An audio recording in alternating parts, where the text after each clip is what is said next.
I hope the Force is with me today. I really hope it is. Simply because I've delayed this for too goddamn long. The Rise of Skywalker discussion. So for those who waited for so long and those who were able to put up with my delay after delay after delay after delay after delay, I am sorry. I really am sorry. Rise of Skywalker was not a movie I wanted to revisit. The Force Awakens, I hated it, but it, at the very least, well, I'll get into detail later, but at least there was something to talk about. Something I didn't, like literally, I had to literally just write notes down because unlike The Force Awakens and The Last Jedi, which I can remember those movies far easier without taking notes down because Force Awakens, at least it's memorable. Even though it's a terrible film, it's at least memorable. The Last Jedi is at least memorable despite it being a terrible movie. Rise of Skywalker, what makes Rise of Skywalker even worse than those films, I literally forgot everything about the movie. And that's not a joke. Before I watched this movie again, I had not seen this movie for almost 6 fucking years. The last time I saw Rise of Skywalker was when I watched the entire Skywalker saga in chronological order. That includes the sequel trilogy. That was the last time I fucking watched it. And when I did the State of Star Wars podcast, when I was formerly part of the State of Star Wars, when I formerly hosted it. That was the last time I ever saw this movie. The only thing I remember from this movie is the infamous line of somehow Palpatine returned. That's it. That was the only fucking thing I remember about this movie. It's like, what? What? Surely there's more. There's something more to talk about without writing notes. Oh, fuck no. I literally had to write almost 6,000 words worth of notes. 6,000. Because there's just so much fucking shit I had to talk about. Now, this is not going to be one of those Miller videos that's fucking going to be 6 goddamn hours for those who've never watched me before. Like, I'm not going to fucking do that. I'm not going to waste my time or my audience's time doing something for 6 goddamn hours. I literally had to fucking eat some lunch. In fact, I'm not done eating my lunch as I'm recording this. Well, whatever, doing this live stream. Because if I'm doing this on an empty stomach and I'm tired, because I won't be able to concentrate. Like a fucking reboot. This entire trilogy needs to be like be cut from canon entirely, but that's not going to happen. It's never going to happen. So I'm not even going to indulge in that idea. Because the sequel trilogy, unfortunately, for better or for worse, is canon. The thing is, I will get into further detail. I might repeat myself, so forgive me for that. Like, here's the thing. Force Awakens had an impossible task to do. It would have been, no matter who would have done the movie, it would have been impossible. It was not only supposed to be a sequel to the original trilogy, it was also going to be a sequel to the prequel trilogy. So no matter who would have done it, it would have been a near impossible task. George Lucas probably would be the only one that would have pulled it off because George Lucas would not have ignored the films that preceded the sequel trilogy if he actually was involved in them. And I'll get into detail more as I do this stream. The sequel trilogy, they were made with ill intent from the very beginning. The Force Awakens was made as a reaction to the prequels. It wasn't made to tell a new story. It wasn't made, despite what some people may want, a lot of fans will want to gaslight you to saying, it wasn't made to make a new generation of fans. No, it was made specifically to shit on the prequel trilogy, to shit on George Lucas. There was no, like, it was ill intent from the very beginning. Like, yes, The Force Awakens and The Last Jedi made the most money of any of the Star Wars movies. If we're going to be objective, well, in the short term anyway, because A New Hope is still the largest movie in the franchise when you adjust for inflation. People can say all they want that the sequels are the most highly grossing movies of all time, when The Force Awakens is the only one that made it on the top 10 most highly grossed movies of all time. The Last Jedi wasn't too far behind it, but then there was a huge drop off. The Rise of Skywalker barely made $1 billion. And when you actually look at the box office numbers, I don't really care about this sort of shit because I don't think this is what makes or breaks a movie. But I'm being objective as possible. The sequel trilogy was diminishing returns. And it has affected every aspect of Star Wars. Every aspect of Star Wars. The only reason I've not gotten to the bulk of for the Rise of Skywalker yet, because I think it's important to talk about what led to this movie. Like, we're 6 years after the movie's release, and the most interesting thing and the most fascinating thing about Rise of Skywalker, not the movie itself, the movie is fucking garbage, it's the fact that it is culturally irrelevant. The only sequel movie that has any relevancy is this Last Jedi. It's the only one that has any relevancy. The only one. And I know I'm going to piss a lot of people off when I say this. I think Rian Johnson was the only person that worked on the sequels that actually respected George Lucas and his themes of his movies. And what the Last Jedi was left to work with, what the fuck did anyone expect? And I know this is not a Last Jedi related video, but you have to talk about The Last Jedi because all of it's connected. The Last Jedi did everything it could possible to follow up with The Force Awakens, with the material it's left to work with. Like, it literally gave us nothing. Why is Luke on Octu?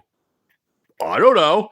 It could have been any other reason. And the only way that made sense from a story perspective, and I think Rian Johnson understood this because George Lucas did intend for, in his own version of the trilogy, for Luke to be in exile. What the context of that version of Luke's story would have been in Lucas's version, I don't know.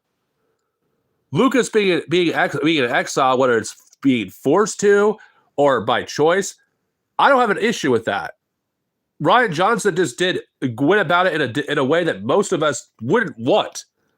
Rian Johnson, I may not agree with how he sees Star Wars, but I think at least he had enough respect for George Lucas to at least do something that George Lucas would have approved of. Do something bold, do something new. Don't just do what the audience brainlessly wants. And I think in that aspect, The Last Jedi at least has my respect in that regard. It didn't try to do what the audience wanted. Most of them hated it, but The Last Jedi, you could argue all day it's an awful movie. But you could not argue there's no artistic merit behind it, that there isn't some beauty behind some of what The Last Jedi did. Because The Last Jedi, I feel like, broke the spell that took hold of the Star Wars community after Lucasfilm bought Star Wars. It broke the anti-prequel spell as well. I don't think this would have happened without The Last Jedi, at least not to the extent that it has. The Last Jedi fully exposed the average Star Wars fan in general of the man children that they truly are. They don't want new stories, regardless what you hear today. They don't want new stories. They want comfort stories. They want something to make them feel comfortable. They want something they don't have to think, that they don't have to actually truly absorb or truly think about after they've watched it. The average people who bitched about The Last Jedi, they were nothing but a bunch of tourists that got triggered that their stupid theories didn't come true. They didn't care about Star Wars. They didn't care about how bad The Force Awakens was. They didn't care how The Force Awakens ruined the characters, how it ruined Luke Skywalker. how it ruined Han. They didn't care because they were brainless and mindless sheep. That's what they were. And The Last Jedi wasn't for those people. It wasn't for mindless and brainless sheep. The Last Jedi, as much as I hate the movie, as much as I despise it, at least it was trying to do something. At least it tried. At least it had something to say. At least Rian Johnson at least respected filmmaking as an art. At least he wasn't like J.J. Abrams that just made something brainless for everybody. Like, the only reason the Star Trek movies that J.J. Abrams directed weren't as bad as this movie or The Force Awakens, because you at least had people that he was surrounded with that understood Star Trek. Star Trek by J.J. Abrams, whether it's the first movie or the sequel, they were not made with ill intent, like the Force Awakens and the Rise of Skywalker were. And then you had the movie in the middle, which I don't think The Last Jedi had as much ill intent as the other movies. I think it had ill intent towards The Force Awakens, because I think Rian Johnson thought The Force Awakens was garbage and it was dog shit, that this is stupid. And I think he felt he wanted to do something interesting. He wanted to do something bold, and I don't like it. But at least you could argue, and then I'm gonna sound like out of context from some fucking Last Jedi hater who was brainless about it, that I'm shilling for Rian Johnson. I'm not. I'm pointing out facts. And I mean fucking facts. Force Awakens fanboys, I don't fucking like. I have no respect for you. I think unless you are Gen Alpha who were kids when the movies came out. When The Force Awakens came out. This isn't directed towards Zeus. So if you're part of the young generation who's watching this, who are children growing up, and you're part of Gen Alpha and the younger parts of Gen Z, this isn't directed towards you. But millennials and Gen X, especially fucking Gen X, I have no respect for you if you like this movie once, or if you still like this movie. Like, The Force Awakens is fucking trash. It's the whole reason we're in this state to begin with. The whole rotten foundation.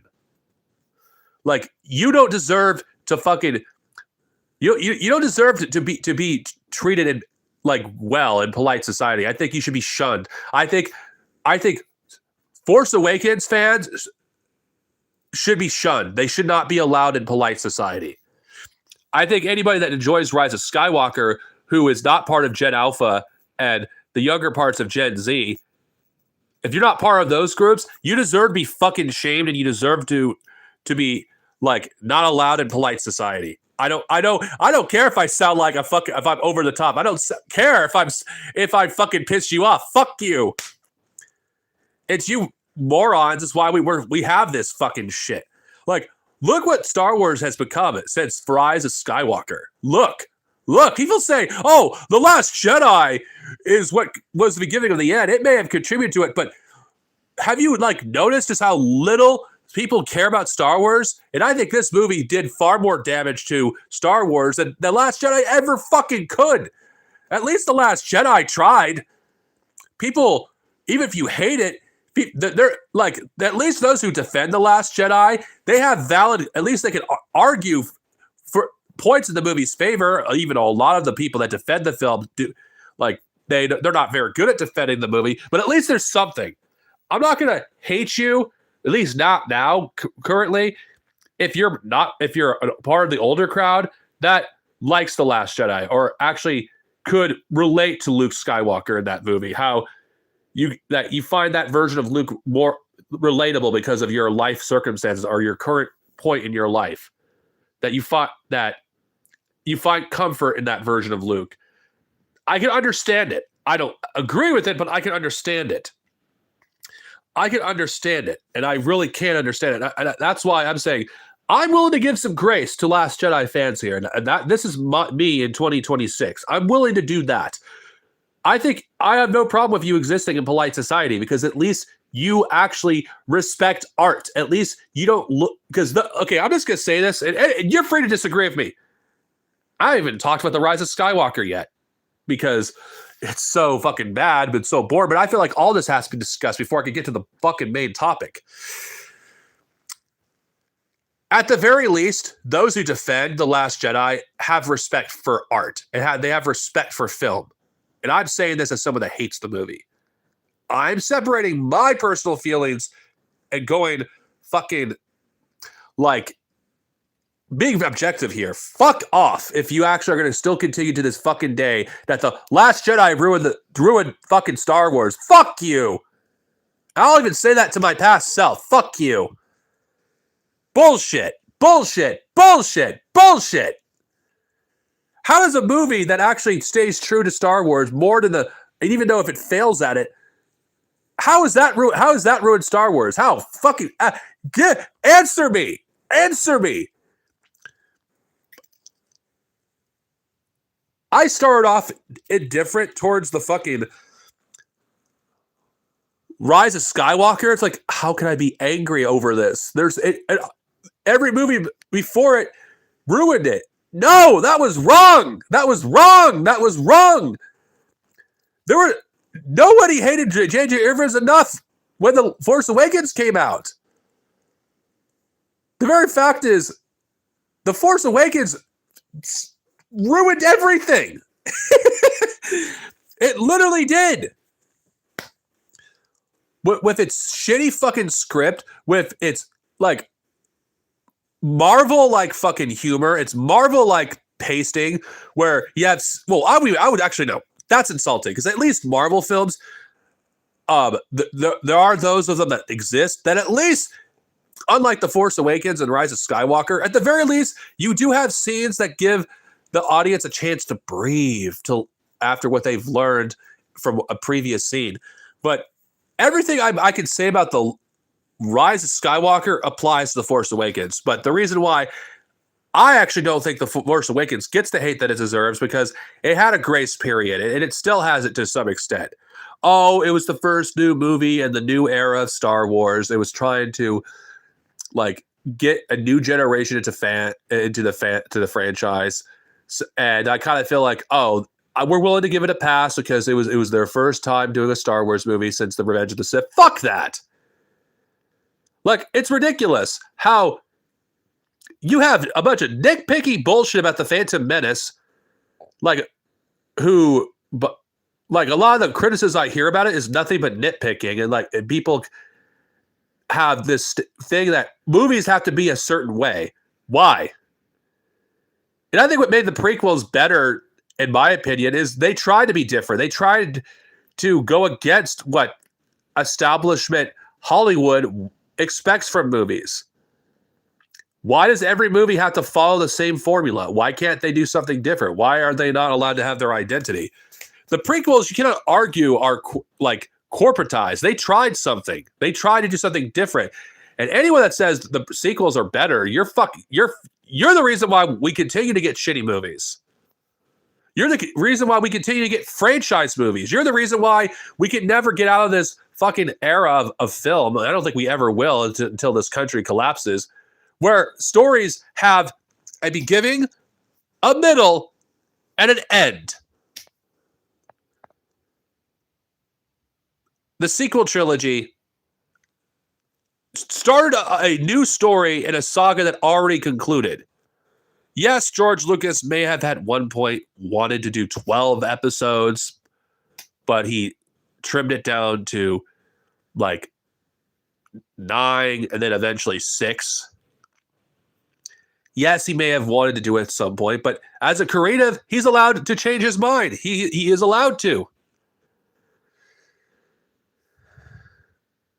And now, like, hell, if you want to know what's really, how to spot something really wrong about this movie, since I might as well just get started discussing the Rise of Skywalker. I think the opening crawl in the Skywalker saga films is important. It's a huge part of Star Wars' identity. These movies set themselves apart from the rest of like the Star Wars saga. Hell, these opening crawls set them apart from other movies. These opening crawls are so iconic that Star Wars video games use them Yes, every Star Wars video game you had an opening crawl. It kept the spirit of Star Wars because that's how integral it was. Like, it may not be a big deal to some people who may not be the most hardcore Star Wars fans, but it's just something small, but something that actually I think makes it feel like you're like experiencing an episode of a serial. Because Star Wars at its heart is a tribute to Flash Gordon. Like if you were to play any Star Wars video game prior to like the purchase of Lucasfilm, it almost as if you're basically about to play a Star Wars like movie. Like you're about to experience a Star Wars movie, but in video game form. Every single one of the games had an opening crawl, and they feel like this could belong in a Star Wars movie. Hell, the Clone Wars animated series, both of them had something similar. Even though they approached the opening crawl differently. But what the fuck do we get for Rise of Skywalker? I know some people think, oh, Darth Sinovia, you're just fucking nitpicking over something small. I'm sorry. If you're not going to actually look at the importance of the opening scroll in a Star Wars movie that's supposed to be the final fucking movie in the Skywalker saga, fuck off, suck a dick. You're not a Star Wars fan. Get fucked. Because it's so amateur how this fucking opening crawl is written. It's like, what the fuck? Was this written by by a fucking, like a middle schooler? No, I'm not even going to go that far. It's like, they didn't even proofread this shit. Like, when I first read the opening crawl, and this is before I saw the movie in theaters during the leaks, I was like, are you fucking serious? This is the opening crawl? Say what you will about The Force Awakens. Say what you will about The Last Jedi. The opening crawls, they nailed what makes one of the big components of Star Wars identity, and it nailed it, and it nailed it well. This doesn't feel like they even knew Star Wars. It felt like they typed it in a hurry. Like, wait, Palpatine's returned? What? Now, Palpatine's resurrection is a topic of contention among Star Wars fans. Whether you follow canon or legends, it's a topic of contention.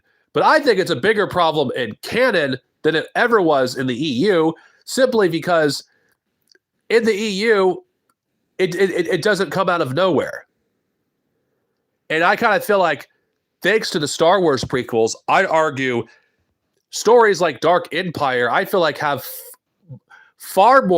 make far more sense. In fact, I think that prequels actually enhance even EU stories like Dark Empire, when Palpatine talks about the dark side leads to abilities some would consider unnatural. It's like, I actually think in that instance, George Lucas actually helped Dark Empire with his prequels. But in the sequel trilogy, since it goes by different lore, and this movie doesn't follow what the EU does, it doesn't have to, but I'm just pointing out the difference. Like, in a comic book, hell, there's source books that actually detail how Palpatine survived. We don't know how he survived. And I'm going by the movie. I don't care about what some guidebook has to say. One guidebook says the body that Palpatine is a clone, and another says he's not. I don't fucking give a shit. The very fact is Palpatine's returned, and as far as the audience knows, who isn't familiar with Star Wars lore, because not everyone is who watches Star Wars movies even knows anything outside the movies. The movies is basically is all they know. How are they supposed to know how Palpatine came back? It's like, wait, Palpatine is back. Or what about the people, let's say the kids who watched these films as they were coming out, who don't know Star Wars that much, who probably only watched the sequels, and the sequels is their first exposure to Star Wars. What does Palpatine's like returning mean for them? It's like the opening crawl is basically foreshadowing just how bad this movie is about to get. It's like, are you fucking serious? Really? Really? Really? Yeah, I'm nitpicking. I don't get fucked. Fucking unalive yourself. I don't fucking care. I'll fucking nitpick as much as I want, because I'm not going to fucking excuse this shit. Because unlike you, I actually am a Star Wars fan. I'm not going to fucking like make excuses for some stupid fucking shit. And the very fact is, unless you're familiar with Fortnite, which I'm pretty sure, I don't know if all of you are, you're not going to know how he returned. Like, you literally had to fucking have played Fortnite to know about how Palpatine returned and why he returned. What the fuck is his message? Like, you literally had to play a fucking video game to even know how he came back. And by the way, those events in Fortnite, if you know anything, they're timed. So unless you can find some archive like footage on YouTube or audio of that, you're not going to know how he returned. Okay, I'm pretty sure at some point they're probably going to do a novel or a comic, if they haven't already, that actually has Palpatine's speech in there in some story, but it doesn't fucking matter. It should have been in the fucking movie. And just to show just how little fucking J.J. Abrams knows fucking Star Wars lore, like at the opening scene of the movie, we see a planet that might be Mustafar. I don't fucking know, because the sequel movies, I'm just going to be real, I can't tell which planet from the next, like, because how identical they look. I can't tell if it's Mustafar or if it's some other planet that may look like a lava planet. Yeah, it is Mustafar, but I'm saying if I wasn't a Star Wars junkie that knew the lore, I wouldn't know that. And what little we get of Mustafar, it's a forest. What? It's not a moon. It's the actual planet of Mustafar. That's what I think. I don't fucking know, because the movie isn't clear. The question I have is, why is there a forest on a fucking planet that's basically nothing, is basically molten lava, basically through most of the planet? It's basically unlivable. It's basically the equivalent of Mercury. Like, why not Mercury, but, Venus. Why? Okay, I'm pretty sure in some source it might explain that the planet actually was restored to its natural state. But again, that's not in the movie. And you have the Wayfinder. I'm not even going to really talk about like Exegol. Like Exegol from a superficial perspective, it looks cool, I guess. But if you were going to connect it to the Sith, why not? You have Korriban. No, I won't fucking call it Moraban. I'm sorry. You had Korriban.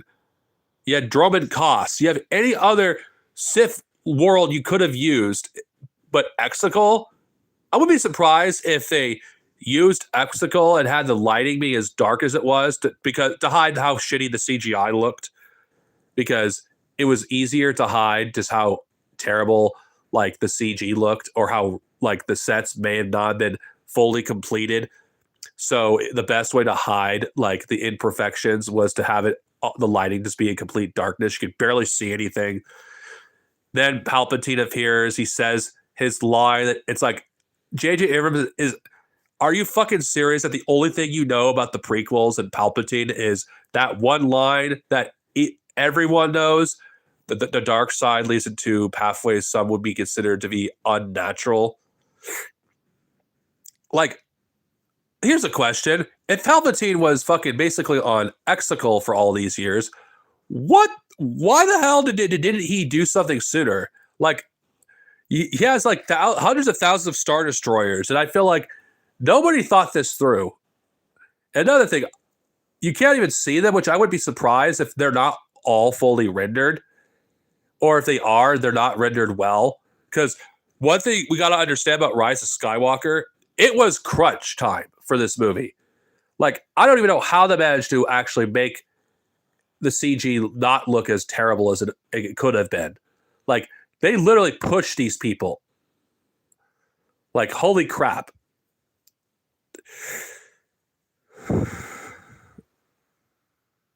Like, never mind. Seriously, I'm not talking bad about CGI. I'm talking about why the lighting is as dark as it is, Raymond. It's just a fact. It is a fact. And I'm just I don't want to piss you off, but I'm just going to say this. A lot of CG in modern movies are shit. Not because CGI looks like shit. It's because the artists do not have a chance to actually properly work on them because movies are being forced out. Look at Avatar as a good example. Avatar, Way of Water. Avatar, Fire and Ash. The CG looks incredible. The CG is the best we've ever seen on film because the CG artists are allowed to cook. They weren't allowed to cook in any of these movies, especially Rise of Skywalker, which is arguably the most rushed of the movies. That's why you have darkness and on Exegol, because they're covering up the CGI, looking as bad as it probably does. Because it's so much easier to hide bad CGI and darkness. They did the same for Game of Thrones Season 8. Oh, how ironic. See, Game of Thrones Season 8, the same year as this piece of shit came out. And they hid the bad CGI in that season in the same way they did on Exegol. Now, it could be an artistic choice, which I could get behind, but I doubt it. That I actually believe they did it personally to cover the bad CGI. I mean, Exegol is not a bad idea and concept, but you literally have other Sith planets you could pull from. Anyway, I'm just nitpicking the shit out of it. But then again, this is my fucking video, so fuck you if you're to get pissed at this. Like fucking crap. Like the thing, like with Palpatine, was just so stupid. Like, why are we even still talking about Snoke? It's briefly, but when he says, "I created Snoke," who the fuck watching this movie is still thinking about Snoke? When it came out, nobody cares about Snoke at that point. Snoke's dead, and knowing that he was just a creation of Palpatine, it's like, oh, well, whatever. It's like one line has made Snoke even more irrelevant. Like Snoke became so irrelevant as a character that why would anyone care about exploring this character in the future now that we learned that Palpatine was basically Snoke? I'm just going to go that route because it doesn't really work considering that Snoke was established as being something else. Whatever, it's fucking extended lore that was ignored. So whatever, it doesn't fucking matter. Anyway, I'm done talking about fucking Exegol, at least for now.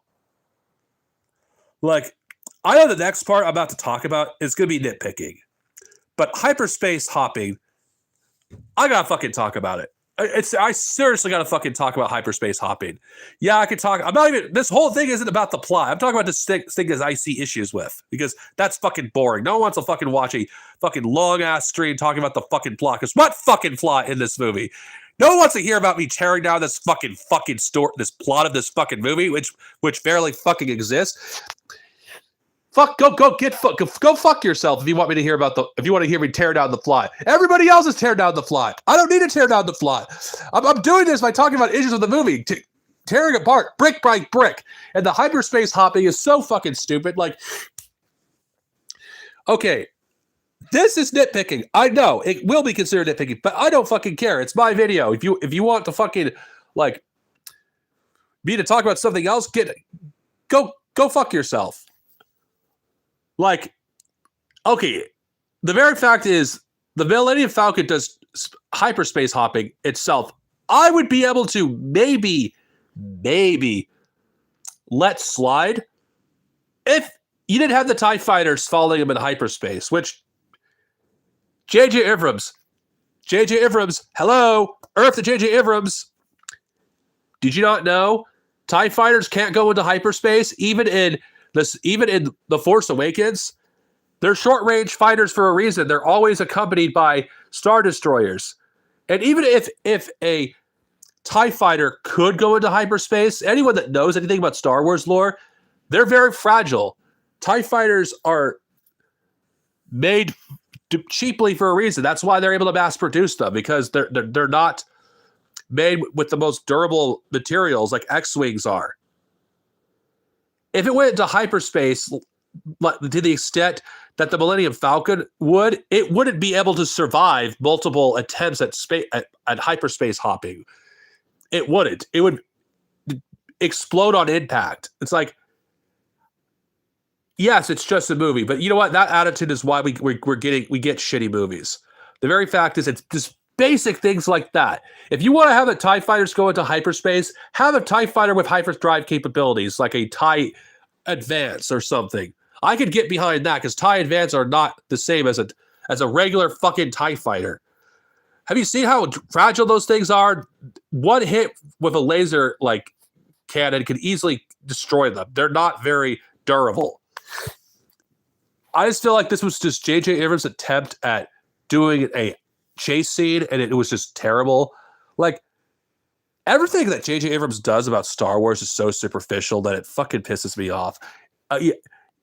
Just seeing J.J. Abrams' face every time anything about Star Wars like is even discussed. Like, this scene just creates some sort of all sorts of plot holes. Like, okay, if TIE fighters, like short range fighters, which is what they really are, have hyperdrives, why did they use them before? Why? Just why? This is just so fucking stupid. Okay, I think I'm done for now nitpicking, but I think I need to discuss something.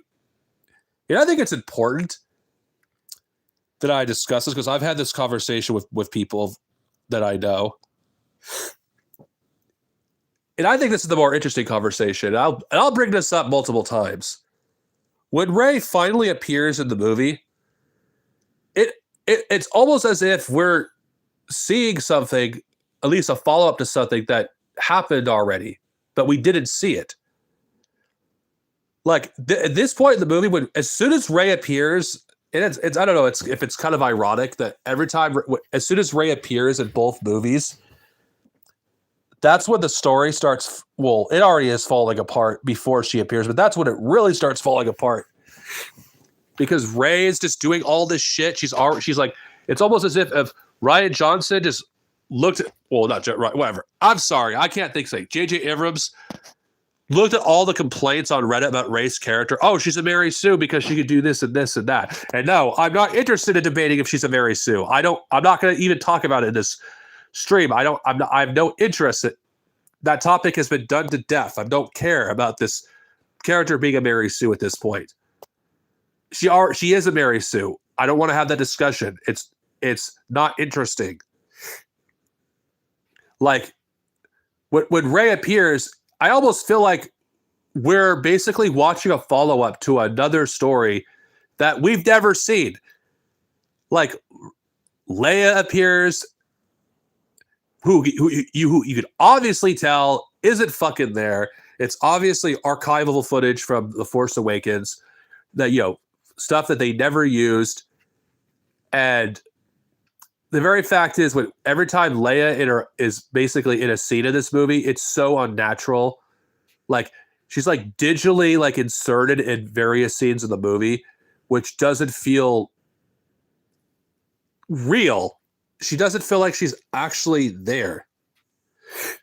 And Rey, like, the way she like floats in the air, and the way she like, she stops floating, and the way she does it, like, why did that? Like, every time she appears, I just feel like she's a cartoon character.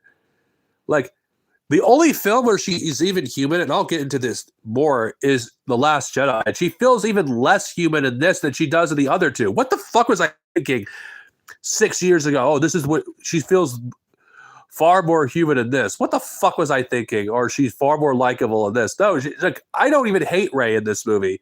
It's hard because she doesn't feel like a character. In a way, I kind of feel sorry for her because the writers never gave the character any sort of agency. But that's a discussion for later. Then you see her interactions with Poe, Finn, and it's like, wait, what? These three characters are all hitting it off. They're like friends. Like, since when? Since when is Poe showing interest in Rey? Where's the story where Rey and Poe like do something together and he shows an interest in her? Where's that story? Why does every time I see these three together, this doesn't feel natural to me. It feels forced. It feels like an overcorrection on J.J. Abrams' part. It's like, my dude, you could have established them in The Force Awakens.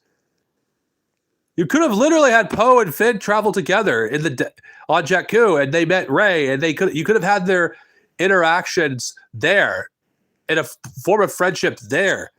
But we don't see that. We don't fucking see those three interact with each other, except in this movie. Hell, Rey barely interacts with Finn in any of these movies. Like, I don't buy that these people are friends.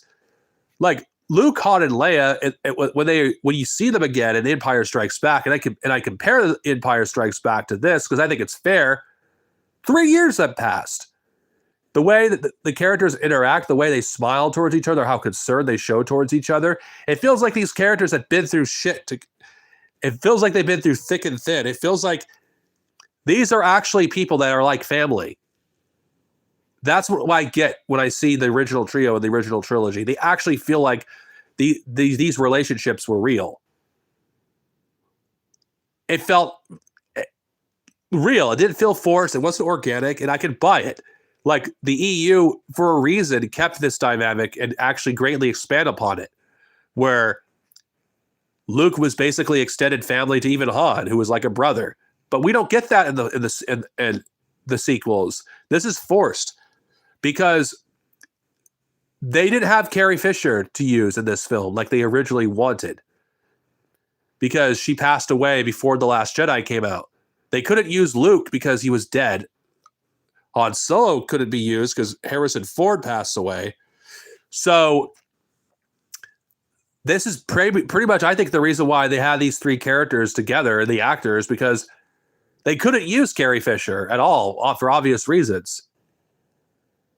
Like, this movie is the ultimate proof there was no plan. Like this dynamic between the three characters just feels unnatural.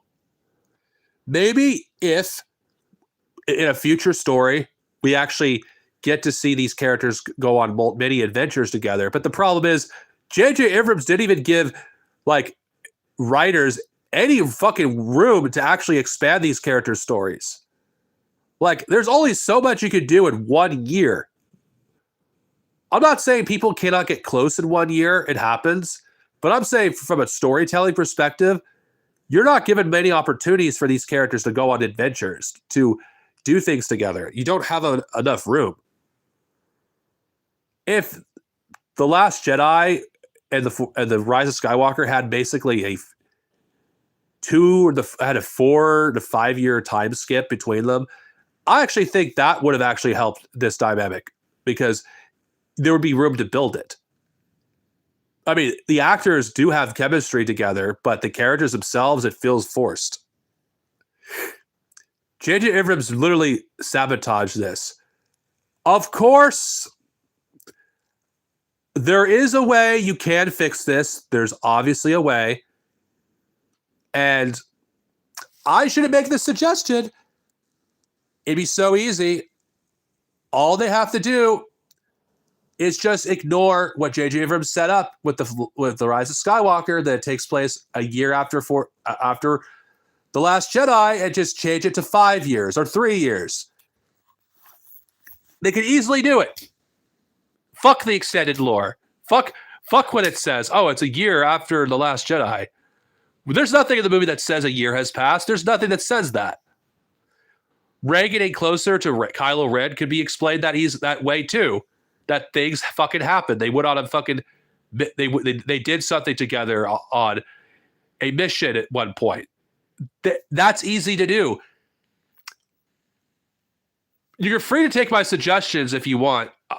It's free advice. Ignore J.J. Abrams' bullshit and just tell stories between movies. You could do it. You could fix this era. It's possible, but they won't. Anyway, I'm not going on that tangent anymore, but I feel like it is relevant, because I feel like the whole problem with this movie, and it shows it in the first act so far, this feels like it's a sequel to something else. It doesn't feel like a sequel to The Last Jedi. And that's a problem. It's the final film in the trilogy, in the final film of the saga, and this is it. And Rey's character doesn't feel like she has progressed at all. In fact, I feel like the character has regressed. Then again, that's the perspective of someone who's seen the movies. Maybe something happened in between movies. We don't know, and that's the problem. Because J.J. Abrams is incapable of telling a coherent story. We have to depend on our headcanons or external sources to actually make sense of what we fucking see in this movie with Rey. The reason why this character is not compelling is she has no character development. Any character development she gets is undone in the next movie. Like, Force Awakens, like, was basically the start of a potential character arc. She resets in The Last Jedi, who actually is the only film she goes through an actual arc, and the only time she's a compelling character resets. So nothing she does in any of these movies has any impact. That's why she doesn't resonate with people, because every time the character grows, she's not allowed to grow. She's not allowed to develop. She's not allowed to do anything. It's almost as if J.J. Abrams got offended that his OC was written better by Rian Johnson than himself, because J.J. Abrams is a fucking hack who cannot actually write any characters. He doesn't like his OCs being done better by other writers. Kylo Ren, his OC, any character development he has is basically written better by Rian Johnson.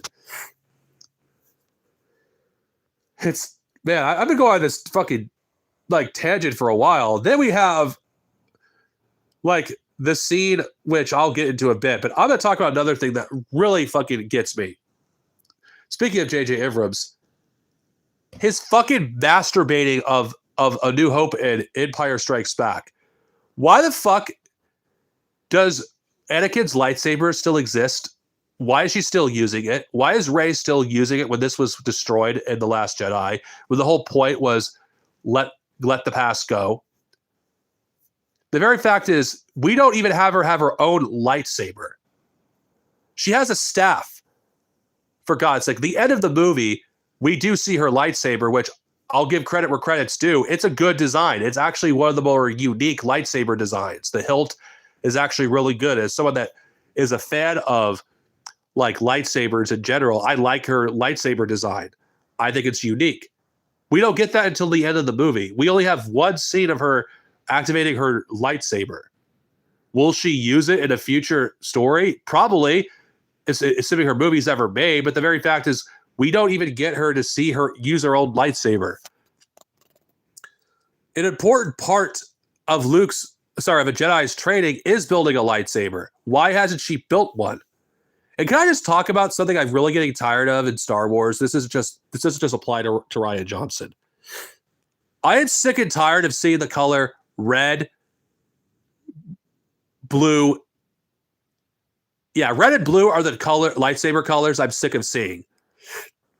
The Star Wars universe has so many different fucking colors, it's ridiculous. Even in canon fucking stuff, there's more than just a few lightsaber colors. Say what you will about Ahsoka. I'll give her credit. Currently, Ahsoka probably has the most unique lightsaber colors of any character. She doesn't have blue. She doesn't have green. She doesn't have red. She has white. And I'll say this. White is an interesting lightsaber color. Like, white is a color that we don't see very often in Star Wars.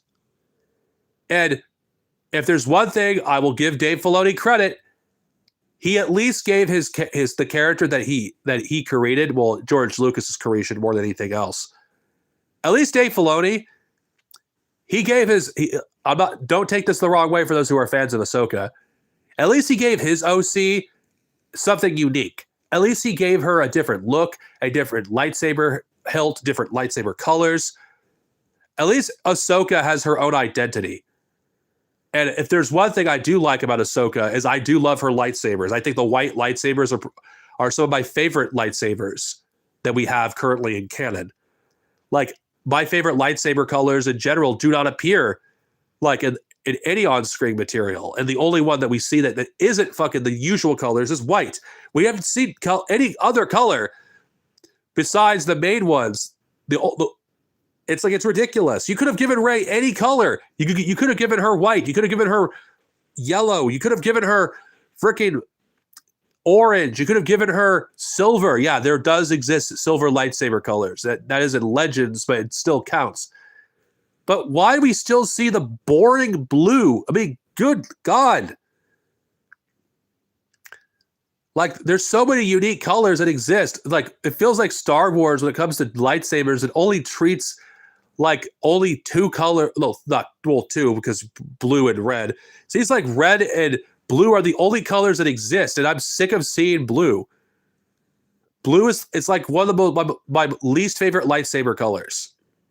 It's so common, it's boring. So many characters have blue. I prefer the more colors that are less common, like green, like yellow, like gold, silver, white, purple. Just give us something. Oh yeah, I'm not even there yet, by the way. I'm not even there yet, but yeah, I spent a long time talking about Rey's lack of originality, but her not having her own lightsaber at this point of her story is a huge fucking problem. Hell, pink is a lightsaber color we've never seen before in any fucking continuity. Give us fucking pink. Just stop with blue, for God's sake. Stop with fucking blue. Okay. Like, now I'm going to talk about the thing that that made me like almost fucking laugh. Okay, when I watched this movie last night, and I did watch it last night, the infamous line, somehow Palpatine returned. I was laughing fucking so goddamn hard, I had to stop watching the movie for almost fucking 10 minutes. It's like, how did this make it into this movie? It's almost like an outtake. It's almost as if Oscar Isaac read the lines like, oh. And it's it's like the character, it's like the guy is like, God, this is horrible. And then you have characters in the movie themselves talking about things that they should not know. Like, it's like, you're basically the audience speaking for the audience. Like, we fucking don't have to like be stuck down to like we're stupid. We know Star Wars lore, at least most of us do. Oh yeah, cloning is a possibility. Oh God. And here's the thing that really doesn't make any sense. Nobody should know the Sith exist. Like, it was clear that the Sith were basically something that very few knew about. People thought were a myth. The average everyday person should not know shit about a Sith. Especially like almost 40 years after the fall of the Jedi, nobody should know. Well, it's not 40. It's over 50 years after the fall of the Jedi. Nobody should know what a Sith is. There was people that barely knew what a Jedi was. Like, there'd be less people that knew about a Sith than a Jedi. It just doesn't make sense. Like, somehow Palpatine returned. It's like some of the. I don't even know if it was intentional, but it is one of the funniest lines in all of Star Wars. Like, it's hard to take it seriously. We have this music playing, Palpatine's theme, when it's hard to take it seriously. It's like almost as if it's like, oh, he's back. Oh, we have to deal with this asshole again. That's what it feels like. It feels like a Saturday morning cartoon. It's something you would hear from a Saturday morning cartoon. And oh shit.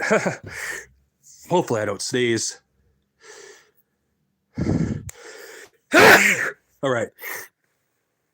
Like, I think I'm going to talk about character assassination and character regression. And this is about Kylo Ren. Another character I mentioned briefly in an earlier segment that never got a chance to develop as a character, that Rian Johnson did better than J.J. Abrams. It's funny how in a few minutes, like after Kylo Ren appears in this movie, he regresses to who he was in The Force Awakens.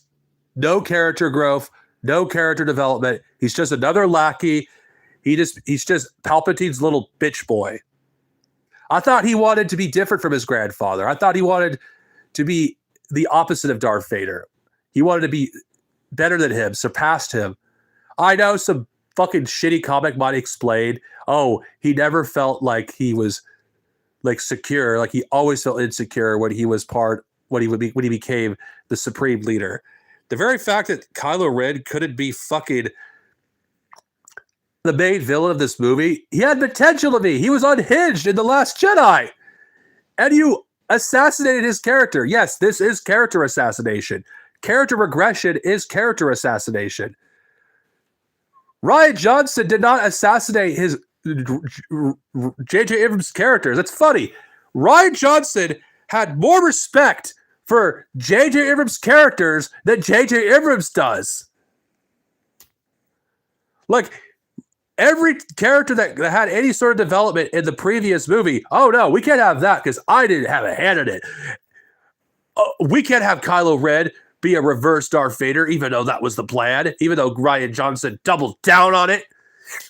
Like at the end of the movie, even though if it was a little redundant, but Rian Johnson didn't give a fuck because Rian Johnson saw just how shitty like Kylo Ren was as a character in The Force Awakens and decided, let's do something actually interesting. Let's make him into a creep. Let's make him into a manipulator, a gaslighter. Like, he made Kylo Ren into basically your stereotypical incel who fucked with a vulnerable woman. That's who Kylo Ren was. And he was made pathetic again. I'm not saying he cannot be pathetic, but the very fact is, oh yeah, can I just, even though this is another thing I need to talk about, does no one know how Force Choke works in freaking the sequel trilogy? It's like when Kylo Ren Force choked someone, they like it's almost as if the laws of gravity just didn't apply. Like Force Choke, what he used was not Force Choke. I don't know if J.J. Abrams knows what Force Choke was. I don't know if it was an attempt of doing a funny scene. It was terrible. It took me out of the movie. What made Force Choke such a terrifying ability was how subtle it was. With Darth Vader, like when he did Force Choke with his fingers, it was as if he was grabbing a hold of your throat. Force Choke was terrifying. When Kylo Ren does Force Choke, he's just having a temper tantrum. Kylo Ren is basically a neo-national socialist incel who became a far right because he couldn't get laid in high school. Accurate.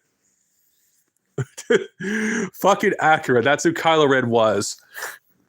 Like, am I the only one that thinks that when Kylo Ren talks with his mask, I cannot take him seriously? He just sounds like some like fucking incel that thinks he's cool, who is overcompensating, but when he talks, he just sounds like he's fucking about to cry.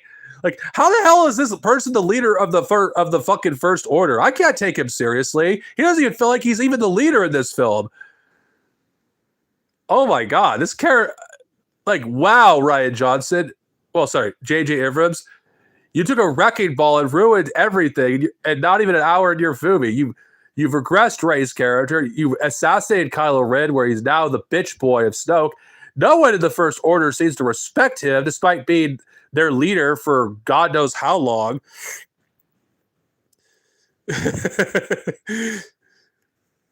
Yeah. It's like, oh yeah, how do we ruin our characters? Oh, let's just like remove any depth and nuance because I'm J.J. Abrams and I don't want that. Especially if I'm not the one that did it. This just goes to show you just how petty J.J. Abrams truly is as a fucking person. Like, the very fact is, everything Rian Johnson did was better. You cannot deny this. If you deny this, you're wrong. You're not a fan of Star Wars. If you actually think that J.J. Abrams is a better director than Rian Johnson, that's not fucking true. If you think he's a better writer than Rian Johnson, that's also not fucking true. You're fucking wrong. You're fucking wrong. You are fucking wrong. Like, go fuck yourself.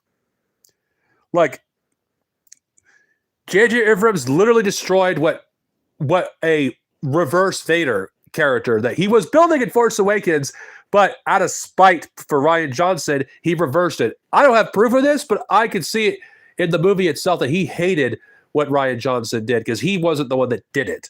And I know you hear some interviews that J.J. Abrams actually would have loved to do what Rian Johnson did in The Last Jedi. I think his actions say otherwise. Like, the very fact is, J.J. Abrams has no fucking creative bone in his body. He could have fought to keep his original vision if he truly cared. He didn't. He doesn't have a vision. He's not a creative. He's just a fucking bitch boy of Bob Iger. That's who he was. That's what he always will be to me. It's like, Jesus fucking Christ. Mind you, I'm not nitpicking every little detail because there's some things I could talk about, like Rey's ridiculous force ability, but I'll talk about that at the very end when I talk about the Force dyad. So I'm skipping it for now, simply because I think it's not important. Like, Rey's ridiculous force talent is it's just ridiculous at this point. You know that scene where Rey uses force heal for the first time? As far as we know, she could have used it before. Like, but then again, that's a story that doesn't happen, like, as far as we know. I have no problem with Rey using force healing. Force healing as a concept, it has always existed in Star Wars in some form. My issue is, how does a person that barely has any training able to use such an advanced force art? Force healers exist in Star Wars lore. They've always have existed in some form. As far as when the Jedi were established, like even in the 1990s, we had force healers.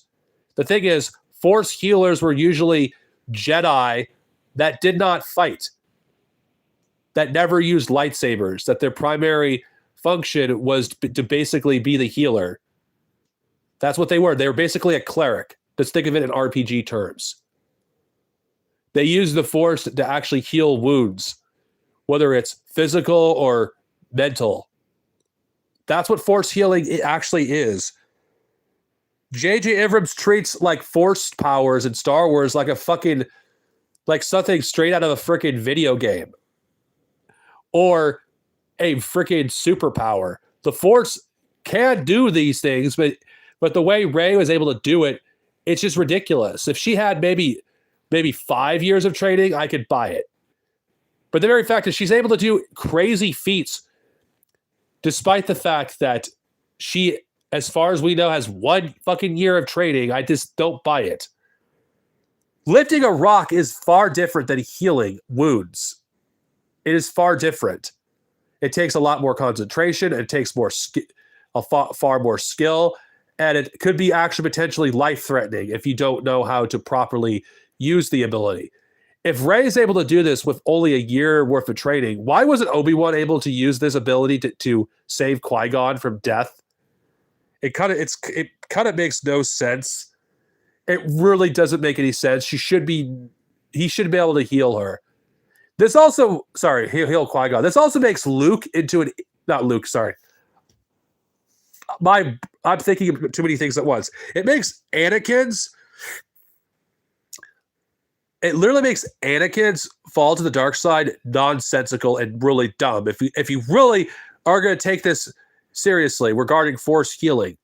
Now, I don't have a problem with it existing, but the fact is the extent that it does, why did Anakin just go to a force healer? Like, you know, at least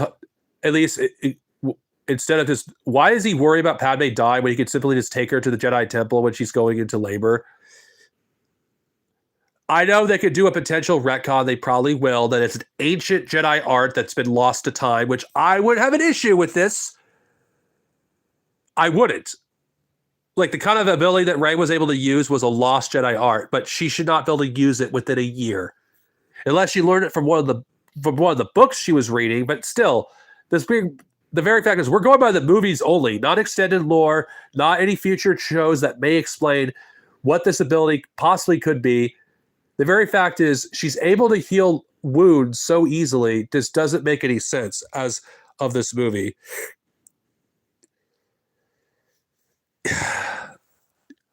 Of course, there's other shit, but again, talking about the about they fly now, that's just nitpicking, and it's not worth discussing because that's been ripped apart.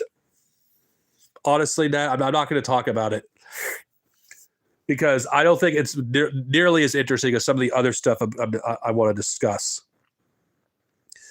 Like, I'm just looking at my notes. Okay. Jesus, I haven't even touched half of the fucking shit in my freaking notes yet. We're an hour in. How the fuck is that even possible? Jesus. Like, okay.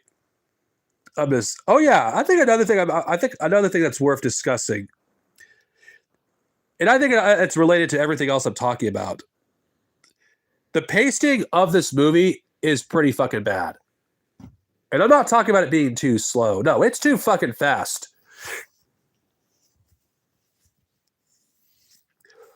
Like, this movie does not give you, like, any chance to actually breathe when something happens. Like, here's an example, what I'm talking about. Like, Lando appears for the first time as for the audience is concerned. In close to 40 years, we've seen Billy D. Williams as Lando. And he appears, then he just fucks off. Are you fucking serious? We don't even get that long with this character. Where the hell was he for all these years? And I'm going by those movies. I know the novel Shadow of the Sith does dive into this, but that was published after the movie came out. Seriously, this is fucking ridiculous. I really am serious when I say that Lando his appearance should be treated as a big deal. This is a return of a character that we have not seen in almost 4 decades. Because mind you, Return of the Jedi was its 40th anniversary at the time of this movie's release was only 4 years away. The very fact is we did not actually get that much time with this character is ridiculous. Yes, he appears a few more times, but this is Lando for fuck's sake. We've barely seen this guy. And he only appears for a few minutes. Maybe that's for the best, because they would have ruined him like they ruined Luke, Han, and Leia. Lando is the only character for the original trilogy that actually has his integrity intact. He's the only one. And at least Lando gets a happy ending in this trilogy, which I'm not going to get into detail of why that is, because that's something they cut from the script, because that's not something they originally that they kept in the movie, because it's not canon. Well, to the movie anyway, but they might just go back on it because of the novel Shadow of the Sith. Anyway, the only reason I'm not even discussing this in a traditional review sense is because everyone could go to any review and hear the same boring talking points you've heard a million times about this movie being broken down scene by scene. And the only reason I haven't talked about Finn yet, simping for Rey, because that is for another section. Lack of stakes, I think, is another thing I'm going to discuss, because this is not going to be the first time we'll be discussing it. When Rey encounters Kylo Ren for the first time in person in the movie, the very fact that Chewie doesn't die in this movie, and I do mean doesn't actually die, his death is a fake out, is bullshit. And I'm saying this, I hate the way they treated the other characters in this trilogy, but the very fact is, Rey has never done anything that has had long-lasting consequences for herself. She never did anything negative. She's basically always angry when she fights. She's impatient. She's impulsive. Like, there's no consequences for this. And when you see Chewie supposedly die because the shuttle blows up because she uses Force lightning, like Rey is distraught about it. Oh my god, the character's allowed to show emotion. Oh, just too bad that the movie kind of undermines that. A few scenes later, when Chewbacca is revealed to be alive and well, I was like, "What? What? You basically did a cheap like death that didn't happen just to pull on our heartstrings, only to not address it? What? Like, at least in Legends, when characters died, they stayed dead. Chewbacca's death actually meant something, but his fake death just doesn't mean anything. Nor is this surprise that he's alive because we already know he's alive. Like a few scenes later, it's like Jesus. But I mean, fuck. Like this character's not allowed to be human because the writers won't let her be human. Oh, she fucked up. Oh, too bad. There's no consequences because he's alive. So Rey doesn't pay dearly for her mistakes. When Luke makes a mistake of going to Cloud City without thinking, and he actually is impulsive, he loses his fucking hand and is psychologically fucked up afterwards. Luke in Empire Strikes Back is fucked up, and it still affects them even in Return of the Jedi. Yet Rey is not affected by any of this because she's not allowed to, because she's a doll. She's not allowed to be a human being. She's just a fucking doll. I'm tired of calling her a Mary Sue because that's boring. That's not even an argument. That's not even an interesting thing to talk about. What she is a doll. She's a doll that's not allowed to feel. She's not allowed to be anything but a doll.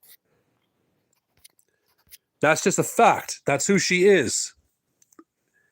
She's not allowed to be anything else. And that's the problem. That's why she's not allowed to make mistakes because the writers won't let her make mistakes.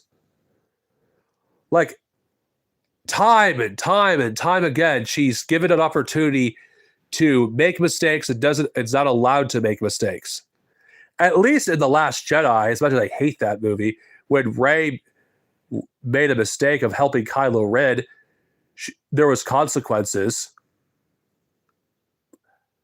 At least there was something.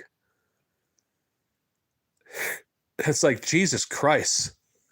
She shows some psychological vulnerability that she realized she made a mistake. At least she learned something, but no, she doesn't actually learn because the next movie that would come after The Last Jedi completely ignored it. Oh boy, and then we have what they did to Poe. Oh boy, just give me a second. I'm just gonna have a bite of what I ate. Just chat for a second.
Okay. How funny. While I'm doing a rant on Rise of Skywalker, I'm eating delicious Asian food. Anyway, for those of you who know where I am about this, at least my politics, you're going to know. What they did to Poe is kind of fucked up. For those of you who have a casual understanding of Star Wars lore, are not going to know this. A spy stealer or spice runner is essentially a drug dealer in the Star Wars universe. So you got an actor who has ties to Guatemala, because you know how people from Latin America are usually portrayed in movies. They're drug dealers, gangbangers, murderers. And that's what they did. That's what J.J. Abrams did to Poe. He wanted his own Han Solo OC so bad that he essentially turned a character who's played by a Latin American actor into a former drug dealer. Jesus, no wonder Oscar Isaac regretted fucking starring in this fucking trilogy. Like, originally Poe was going to die. I don't know if anyone knew this, but in The Force Awakens, he was originally going to die. The very fact that they turned this character basically to a former drug dealer, it's like, what the fuck? How could anyone not see just how racist this makes them look? Especially when you have the only Latin American actor, who's a main actor, mind you, in a Star Wars film. Basically, his character is basically reduced to a drug dealer.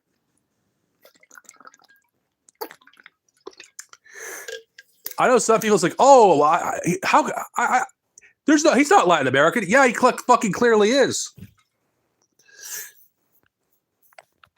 And this also kind of, I'm not even gonna get to The Last Jedi again, but still, it's like, Jesus, the way they treat their actors of non-white groups is fucking really racist. Jesus Christ. This trilogy is more and more racist the more I like this talk about it.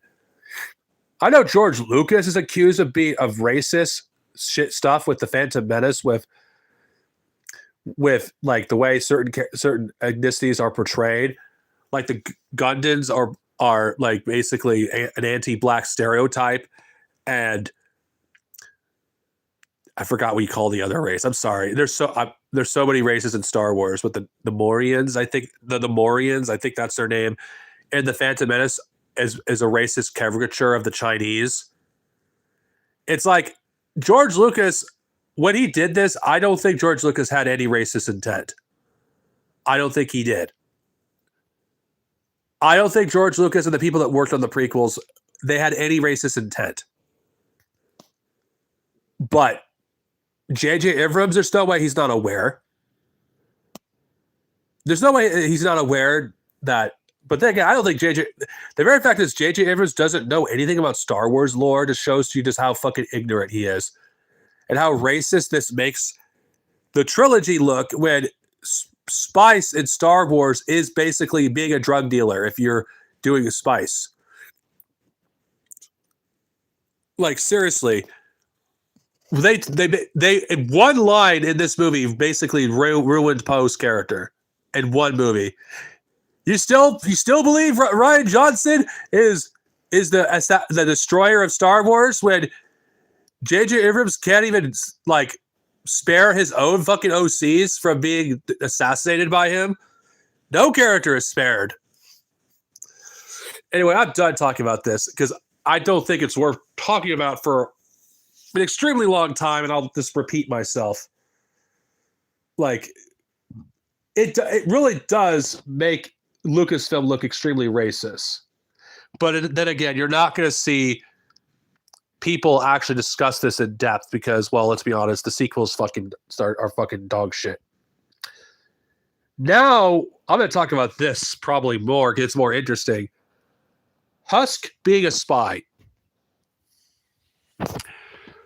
Okay.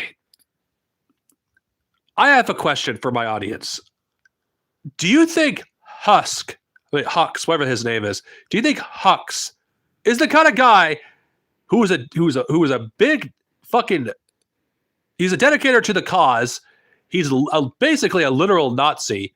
Would he really sell out the First Order to the Resistance? Would he really do that? I could see him betraying Kylo Ren, maybe in somebody else within the First Order, because they don't want it to fall under his thumb. But the Resistance, I don't buy it. I don't fucking buy it. I'm gonna basically let my audience have this discussion for a bit, because I'm gonna basically take another bite out of my food. So if there's a silent for a bit, that's why.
I actually think they made Hux a spy so he can be a butt of a joke. I think that's why they made him a spy, because of a joke. There's no reason for him to be a spy, and I think that's the reason why. It's like, wait, this fucking loser is a spy? I think that was the point. I don't think he was meant to be anything. It's not deep. Hux being the spy was a butt of a joke, because The Last Jedi made him into a butt of a joke, and J.J. Abrams probably couldn't do anything with Hux and have him be taken seriously, so he just did the only thing he could do. Basically make him into a butt of a joke and have General Pride just kill him. And have General Pride basically be what Hux would have been had he done the whole trilogy. But he could have still kept like Hux. Like, the very fact is, it's so boring and uncreative. If he wanted to have a spy, he could have done anyone else. There could have been an insurrection within the ship. Anything would have been better than Hux being a fucking spy. It doesn't make sense. He showed no signs of being a traitor. Like, oh, ha ha ha! How funny, this loser who has been turned into a butt of a joke in the previous film is the spy. Oh my god, this, like, yeah, he's like, Hux is a fucking incel loser, and his reasoning for wanting to basically undermine the First Order because he didn't want Kylo Ren to win. He hated him for that reason. It's like, honestly, this just makes Hux into a fucking bitch boy. That's what it does.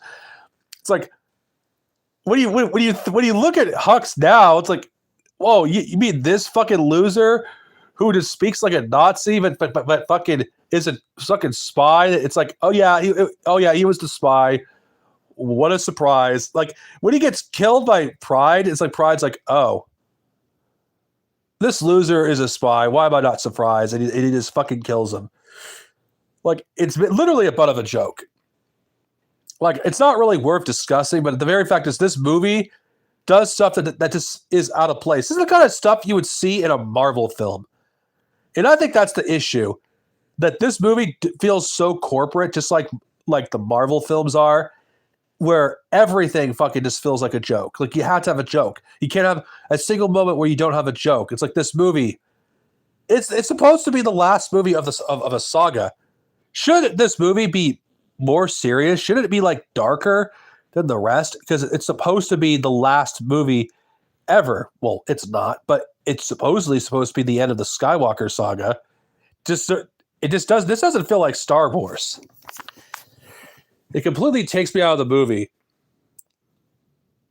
Like, and of course, the more interesting part that I'm going to talk about is, I think, the reveal of who Rey truly is doesn't fucking make sense.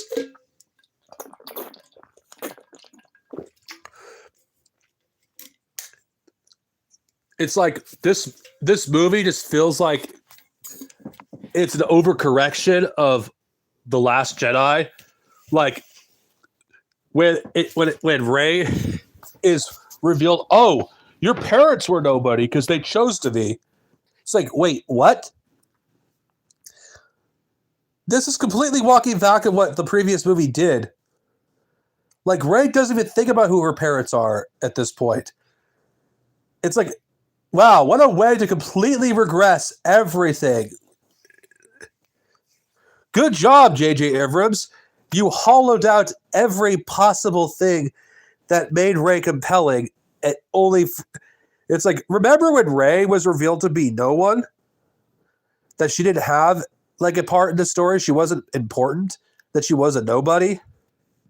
Now, I don't think making her a nobody was a good idea because this is the Skywalker saga and this is supposed to be about them. And when you make her into not a Skywalker, then the Skywalkers basically end up being the villains in the end because that's their legacy. It's darkness.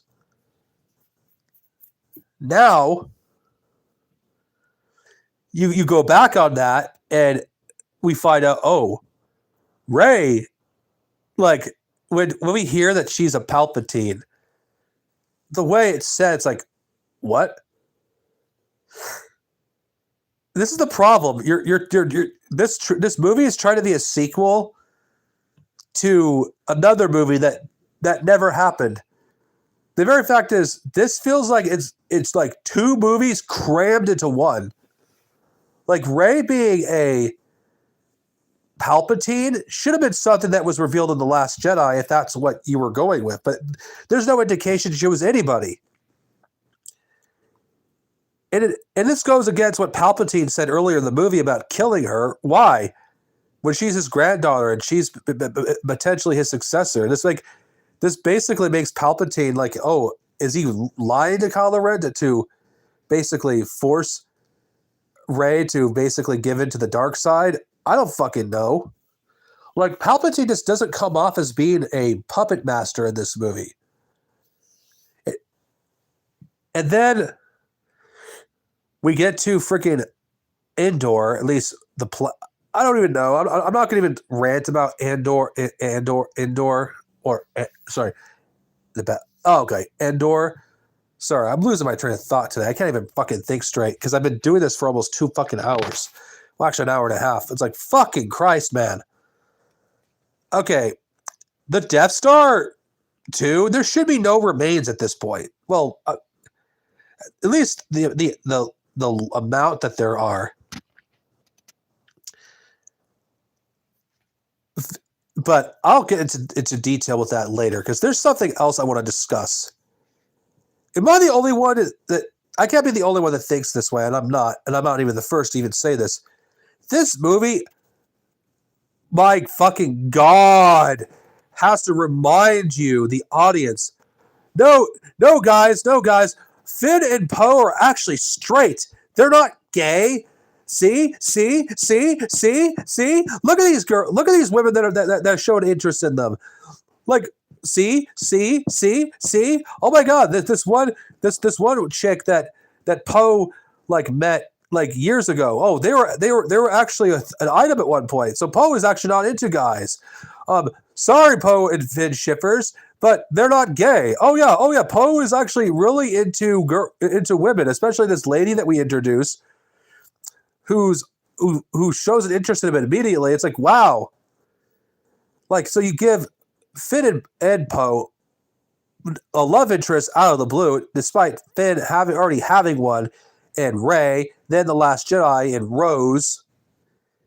So Jesus Christ, you really have to remind the audience that Finn and Poe aren't gay, despite the fact, I'm just going to say this, those two had such gay energy in The Force Awakens that there's no one that fucking is going to fucking convince me those two aren't fucking gay. You cannot fucking tell me. And Bob, I'm not being homophobic. I'm just being real. There was so much gay energy between like Finn and Poe. I don't fucking believe that there wasn't anything gay between them going on. I just don't fucking believe it. I don't believe it. Are you not afraid of an interracial couple? Oh, wait, because this is Disney, a company that's fucking fascist, like just like every other company in America, because they have to sell this movie everywhere. Can you imagine the controversy if they actually went through with having a gay couple? If Finn and Poe were actually gay and they actually were together, they actually got together, they actually became a couple. Can you imagine the backlash you would have gotten from right-wing groups in the country if they actually went through with it? There was more chemistry between those two than there was between the other characters. What little we got with Poe and Finn. Those two were totally gay in The Force Awakens, and they dialed it back because they wanted to freaking tell the audience, oh yeah, God, by the way, they're straight. Even though there was evidence to the contrary in The Force Awakens. It's like, fucking Christ, man. God forbid. Yeah, I know some people may not think it's a big deal, but yeah, I had to fucking say that because it's just, I just find it funny. Like, you're really gonna freaking just overcompensate on this? It's ridiculous. Then we have Leia's death, which I think this is probably something I want to discuss, and I'm going to talk about Han's appearance as well. Leia's death.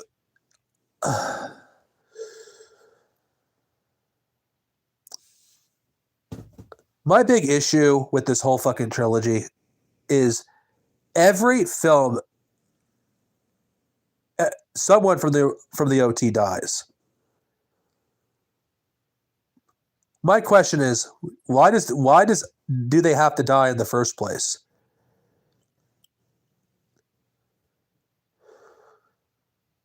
It just feels cheap. I'm not saying that like everything has to be comfort food or essentially, but still. The very fact is, it brings a bad taste in my mouth. Every single movie, someone from the OT has to die. Why couldn't Leia simply survived at the end of the trilogy? Why? Oh, it's because Carrie Fisher is dead. You didn't have to kill her. You didn't have to kill her.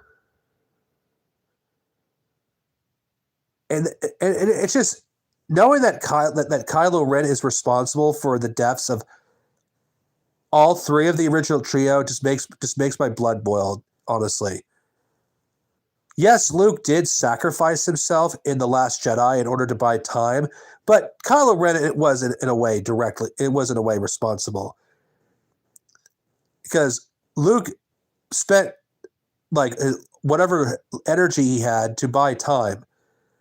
And Kylo Ren was responsible in some way that Luke was dead. He had a hand in that, even if he didn't directly kill Luke. Had he not been a little fucking Nazi incel loser, Luke would not have died in The Last Jedi. He killed Han Solo, and I don't even know what the hell the Rise of Skywalker did regarding Leia. like what kind of force ability she used to communicate with her son. Why did she do that in The Force Awakens is beyond me. The very fact is Leia died as a result, and Leia is basically dead because of Kylo. Of course, I'd argue that Rey would also be responsible, but I would put this. But Rey was only defending herself against Kylo Ren, so I'm not going to like blame it on Rey for why Leia died. I blame it on Kylo because of his choices. Like the fact remains is like we still have no consequences because yeah, Leia did technically die as a result of Rey's actions, but Rey was defending herself against Kylo Ren. Like, who's going to like fault someone for defending themselves from a fucking incel that's trying to kill them? No one. So Rey's not at fault.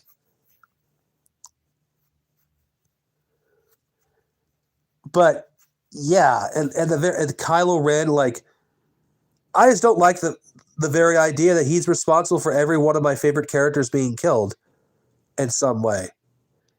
And we have that cheap scene like afterwards where Han Solo appears.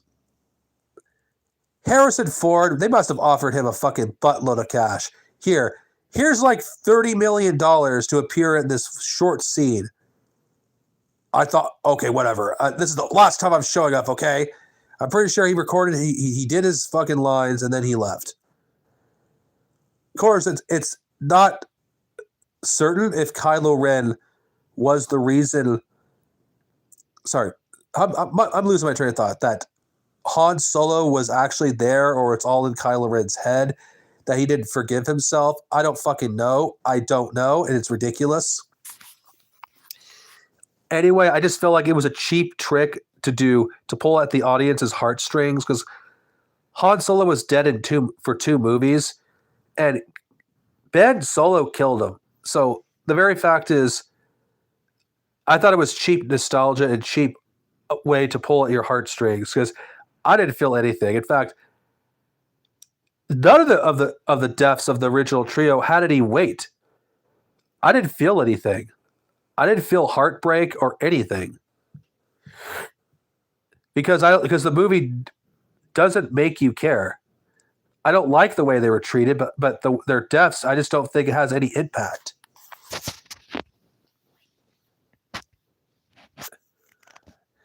Anyway, I understand Leia's death because Carrie Fisher was dead. They couldn't do shit about it, so they had to work with what they had. They didn't have that much archival footage from The Force Awakens to use, but still, I feel like there's a better way of sending the character off than to just have her just die. And I of course, I think I need to address something too with the constant pissing on Rian Johnson. And I think this is a problem towards like the end of the movie. Because at this point, everything Rian Johnson did was completely undone pretty much.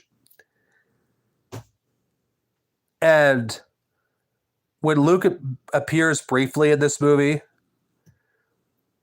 like we get a jab at Rian Johnson of him, a Jedi's weapon should be treated with respect, which I don't disagree with Luke on this one, but it kind of feels like it's a jab at Rian Johnson.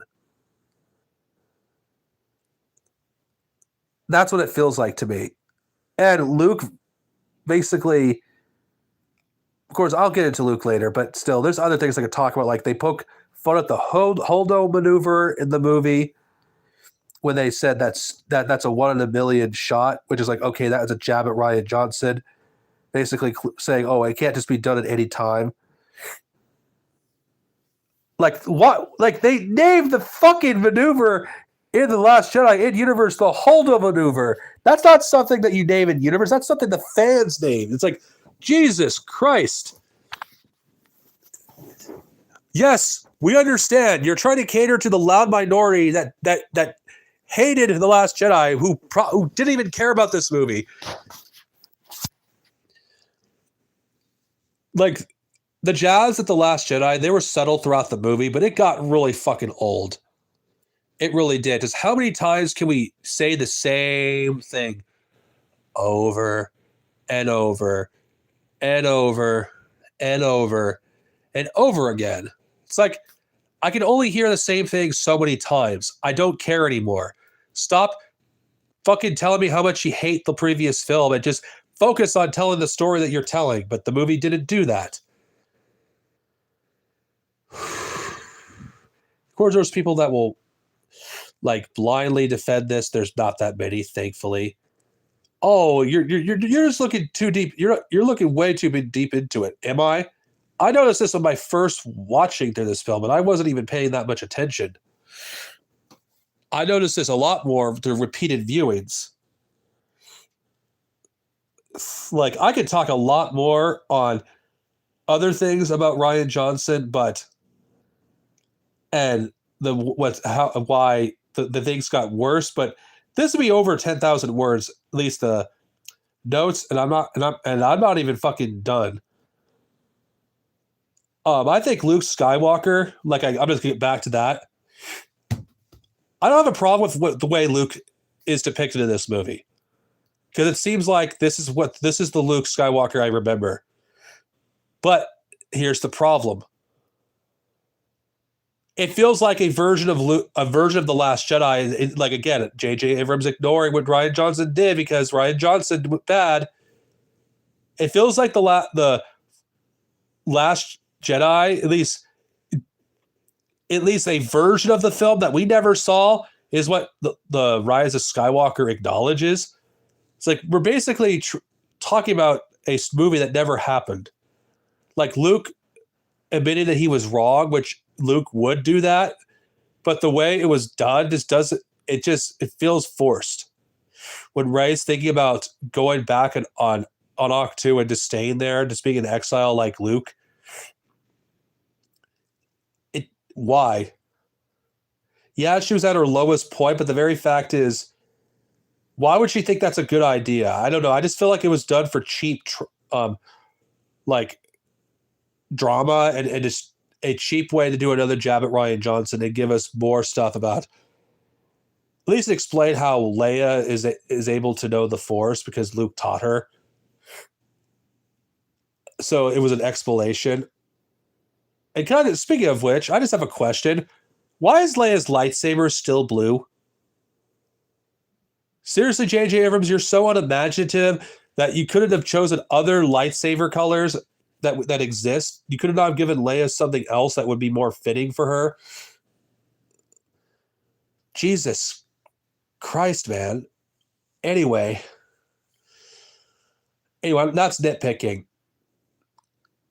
And I'm checking my notes because I gotta see what other stuff I have. I don't have much more to talk about. Yeah, there's things I could talk about, like Luke's X-wing being lifted up, even though Luke's X-wing looked wrecked, and The Last Jedi, there's just no way that fucking thing can fly. But then again, I'm not gonna even talk about it because it's not worth talking about. Then I'm gonna talk about the next topic. C-3PO's lack of a sacrifice. You know how C-3PO in this movie said that he couldn't read the Sith language because it was forbidden by the Senate? I don't even know how the hell they could do that, but whatever. And the only way to do that is to go through a person that knows how to force 3PO to read it, and he bypasses programming, but it would cost him all of his memories.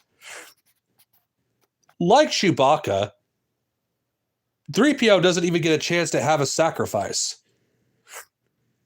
Like, again, they did cheap moments like, oh, what, I'm looking one last look at my friends. And let me ask you, this is one thing I thought was funny about how it should have ended. When 3PO just basically said, "Oh, I was looking at my real friends. I don't know who I don't know who you are." It's like 3PO barely interacted with any of the sequel trilogy trio. In fact, I don't even think he has a conversation with any of them. And we're expected to believe that they're his freaking friends. I don't believe that. And not to mention, again, like everything else, his sacrifice is basically a butt of a joke. He reads the coordinates of where to find the Sith Wayfinder, and then he loses his memories. And then about 20 minutes later, he gets his memories back. You gotta understand, losing his memories should have been the equivalent of him like dying. That's what the equivalent of it would have been. The very fact this 3PO did not pay a price to help the Resistance. Yeah, he's not allowed to in a way be a hero, to make a heroic sacrifice. Chewie doesn't get to die. 3PO doesn't get to lose his memories and have consequences because R2 has backed it up. It's like, how?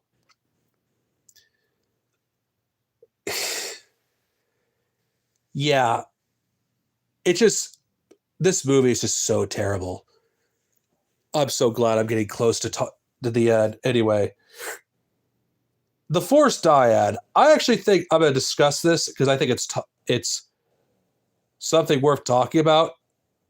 Throughout The Last Jedi, we see Rey and Kylo Ren talk to each other from time to time, from a distance, even though I know people jokingly call this Force dialing.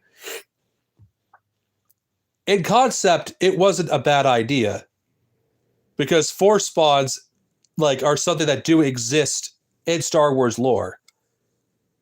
The idea of the Force Dyad, I don't have an issue with it either.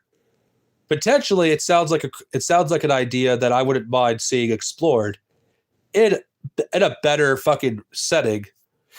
I mean, maybe a reimagining of Knights of the Old Republic with Revan and Bastila, that they were the first documented Force Dyad that existed. I mean, there's examples of something like a Force Dyad that existed in Star Wars.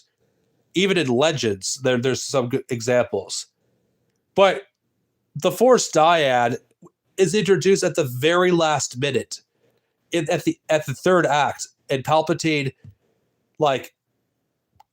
gets his strength revived because of absorbing Rey and Kylo's energy. I don't fucking know. The movie isn't even clear. I'm pretty sure the novelization might answer these questions, but I'm not going to fucking read the novelization of this film. No, thank you. I'm not going to even bother because the writers don't give a shit about the movie or its novelization. Why should I? Anyway, I just kind of feel like in order to understand what a Force Dyad is, you literally have to read external sources. It's like J.J. Abrams, he introduces concepts that seem cool on the surface or interesting, but does nothing with them. Why would you introduce an idea of the Force Dyad at the third act of the last movie of a trilogy of trilogies? Why? How is it that people looked at J.J. Abrams at one point as the savior of Star Wars is beyond fucking me. Rian Johnson knew when he fucking watched The Force Awakens when he was writing The Last Jedi. He's like, holy fucking shit. How am I going to explain her having Force abilities? Fuck it. I'm not even going to bother. I'm just going to give him a connection to the Force. Boom. I kind of feel like The Last Jedi did a better job explaining it, not through fucking dialogue, but through the actual visuals itself on how Kylo Ren and Rey were connected through the Force. The Rise of Skywalker, we just didn't get shit. Then we have Palpatine. Holy fucking shit. The villain that was brought back because they couldn't imagine anything more interesting. Palpatine doesn't feel like the Palpatine I remember. Palpatine is basically the Star Wars equivalent of Satan. I would consider him one of the greatest villains in all of fiction. And I stand by that. Palpatine is basically the Star Wars equivalent of, let's just say, Sauron, while someone that was like a Palpatine in the past, let's say, Dark Vitiate is basically the Morgoth of Star Wars. So you basically have the Morgoth of Star Wars and you have the Sauron of Star Wars. And Palpatine was like the Sauron of Star Wars. And he's reduced of being just a generic Marvel villain. That's what he's reduced to. Like, remember, if you like read the extended stuff of Palpatine, he's extremely interesting. He's one of the most fascinating villains in Star Wars, and he's just turned into a one-dimensional cartoon Saturday morning cartoon villain. This movie would have been so much better if Palpatine wasn't in it. He completely ruins the fucking movie, and like I can't, like he doesn't even feel like Palpatine. This feels like a cartoon character. Like, seriously, fuck this like version of Palpatine. He's just terrible. And he dies just like in the most anticlimactic way. I don't have a problem with Palpatine being destroyed by his own Force lightning. That has happened in Legends. Hell, in Legends, he gets destroyed by being trapped in a Jedi's body. I don't have a problem with him dying in the way that he did. It's just, it feels anticlimactic because it's not done by a character that we care about. Because we don't see Rey's struggles. We don't see her journey. Because it doesn't feel like one to me. And I'm not the only one that thinks that. Rey defeats Palpatine by herself. No help whatsoever. Well, she does whatever, gets a prep talk from Jedi of the past. But the very fact is, we don't actually get to see, like, the last Skywalker help Rey in the final battle. It's just ridiculous. Speaking of Ben, like, his redemption just feels so out of left field.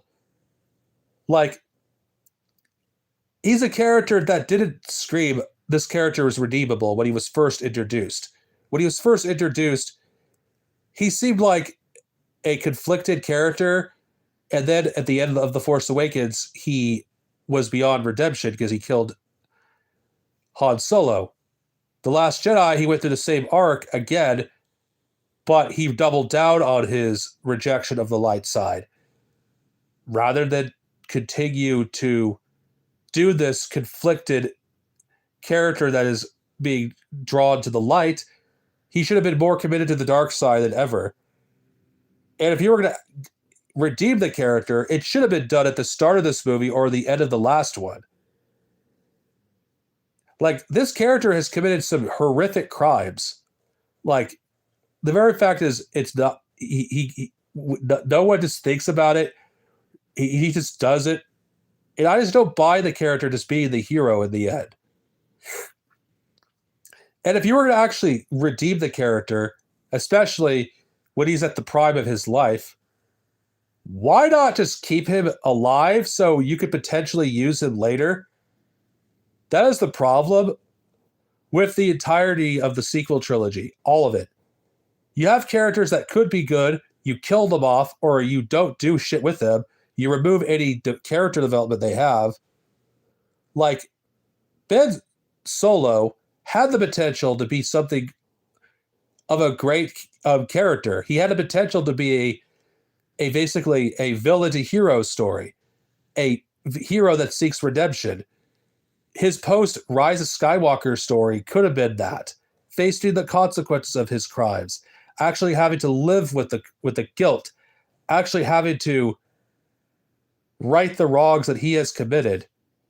Just imagine the character going on his own way, that he uses the power that within his family to actually heal the galaxy rather than just die in the twilight hour of the trilogy without accomplishing anything. He doesn't stop Palpatine. He doesn't like finish what his grandfather started. Would that actually give some context, or maybe to The Force Awakens, at least add something? At least it would recontextualizes that destroying the Emperor is finishing what his grandfather started. I don't know. I just feel like you had the potential to do something incredible with this character, or at least potentially open up the doors for it. And you can't do shit with him now. He's dead. Like, I know Adam Driver wanted to do a Ben Solo movie after Rise of Skywalker. I'm not going to discuss that because that's not what the stream is about, but still. If you're going to redeem a character, don't kill them. Especially if there's potential to do something more with him. Like, Kylo Ren was killed before he could do anything. That's the problem. That's why his redemption isn't resonating with people. Because he doesn't show any signs of having good in him. I see him more often than not just doing evil shit. While Darth Vader, at least you can see that there's conflict in him throughout all of Return of the Jedi. In this movie, I don't buy it because he's already went through the same arc again. And Kylo Ren, as a result, there is no character progression. The character is dead. With any potential redemption story that could be done is basically cut short because he dies. And basically, that's that. Kylo Ren is dead. There's like no reason to give a shit about him. I know all the Reylos were triggered when he died, but I just don't care. There's just nothing left to even complain about. And now there's other issues I'm going to discuss, but they don't deserve their own section, so I'm just going to like talk about them one at a time. Rose is it's not a lot of people hate her character. I don't think Kelly Marie Tran is at fault for why the character was as bad as she was in The Last Jedi. That is on Rian Johnson. Like, I think it's kind of fucked up that J.J. Abrams just took one of the few visibly Asian characters, a character that's from like Asia, like one of the few Vietnamese actors that are basically visible in Hollywood, and he sidelines her. She's barely even in the Rise of Skywalker. You could close your eyes or blink once and not even notice she's there. Like, at most, she has like 1 or 2 minutes of screen time. And it's like, seriously? Like, really? Man, how petty that this has to be. It almost just feels like J. Abrams doesn't like her because she's not his creation, so he used her reluctantly. And of course, this has been discussed, but I'm not going to talk about it for long. The lesbian kiss at the end of the movie is not something that I feel like adds to the movie. You could basically blink and not know it was there. Like, they made it easy to basically edit out for international audiences.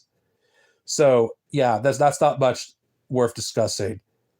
Also, if I'm just gonna say this, I fucking hate the fact that they fucking did that stupid meme of, oh my god, Chewbacca didn't get the fucking medal in A New Hope. Why would anyone give a fuck about that by that point? It's like they went through all the memes and just did everything. Yeah, meme culture is basically littered in Rise of Skywalker. There's so many references to so many memes, and it's just cringe. Shit that you do online should not translate on screen. The Rise of Skywalker isn't fucking art. It's not. It's fucking shit. Like, Chewie would not care about getting a fucking medal, especially when he lost all of his friends. Seriously, fuck this stupid fucking meme. I fucking am sick of seeing the meme of Chewbacca not getting a medal. It just feels like it was done because it was a meme.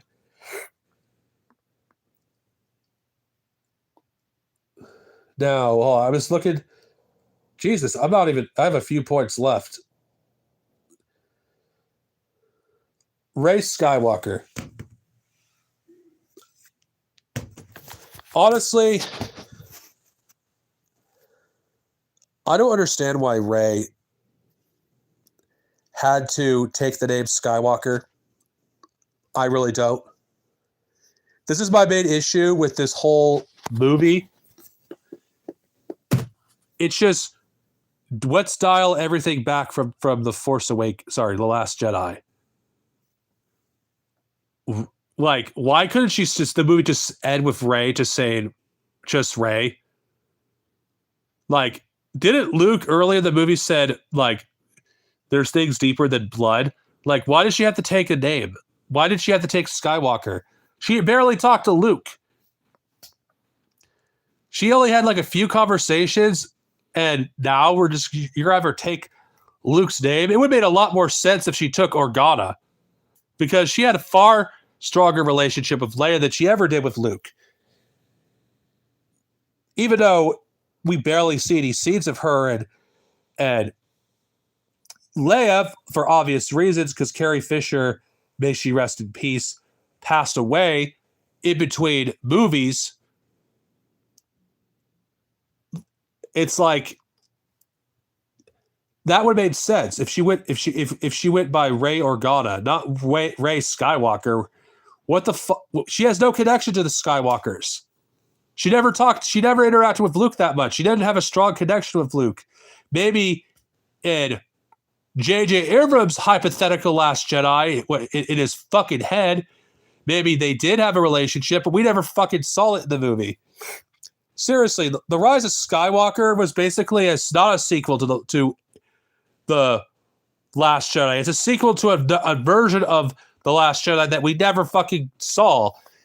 Like, this movie is so goddamn jarring.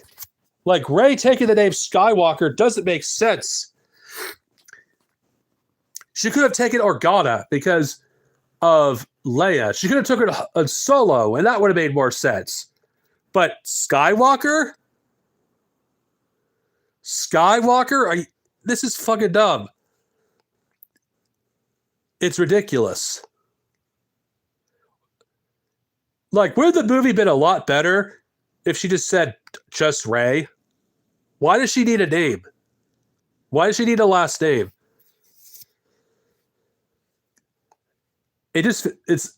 Honestly, it's just this movie. Holy fucking shit. This movie is bad. It really is. It's so much worse than I remember. See this movie again after 6 years. I just forgot how bad this movie was.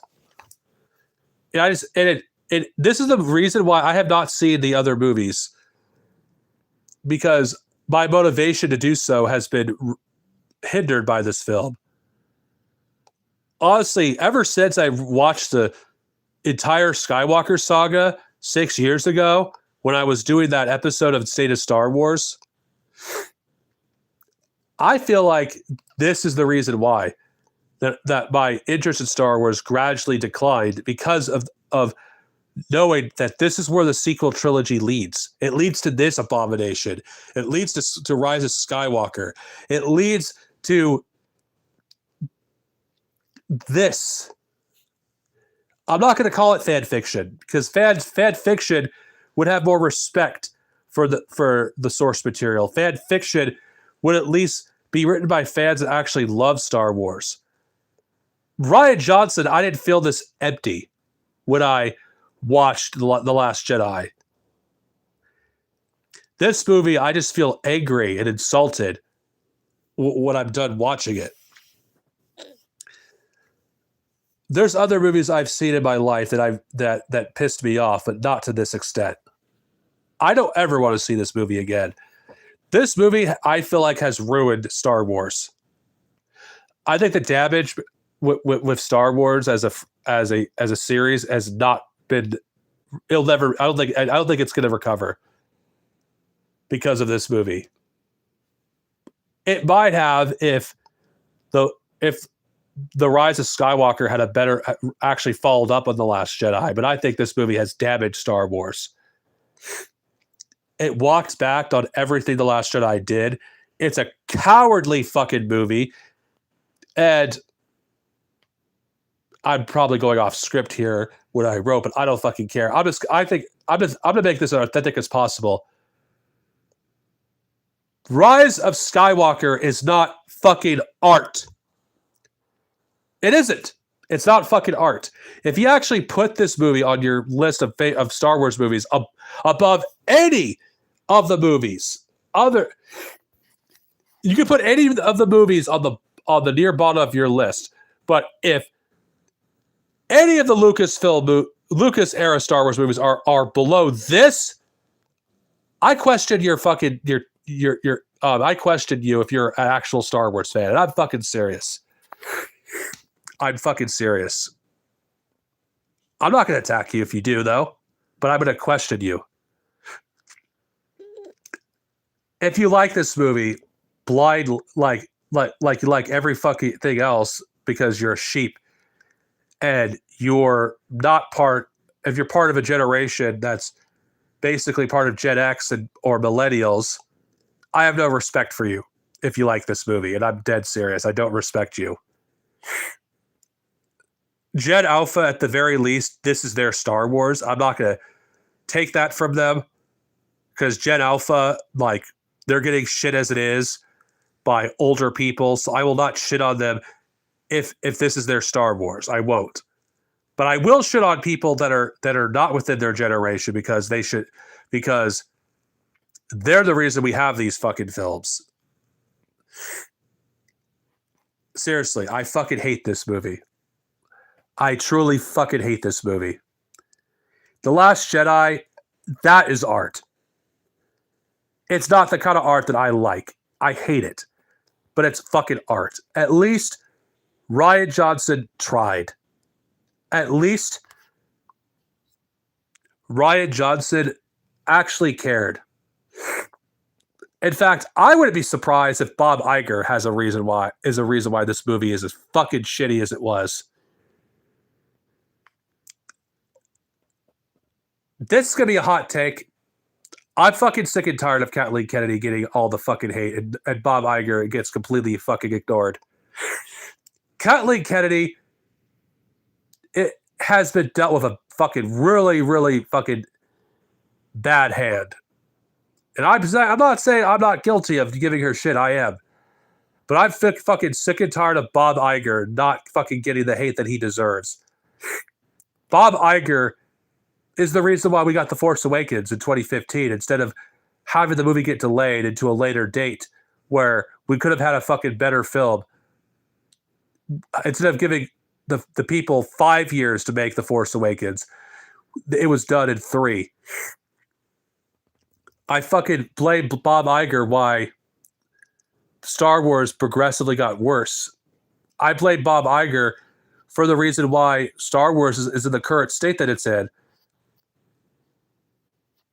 Do you think we would have gotten to Andor if Kathleen Kennedy wasn't in charge of Lucasfilm? For all you fucking idiots that say, Kathleen Kennedy must go, Kathleen Kennedy must go. You wouldn't fucking have Andor. Without Kathleen Kennedy, you would not have Mandalorian. You would not have Book of Boba Fett. You would not have Ahsoka. You would have Clone Wars Season 7. You would not have Bad Batch. Anything that you may like, whether you like it or not, would not exist without Kathleen Kennedy. Everything we would have gotten would have been cookie cutter bullshit. You want to know what Star Wars would look like? And I don't think Kathleen Kennedy had as much involvement in Rise of Skywalker. I don't believe that. As she did in The Last Jedi.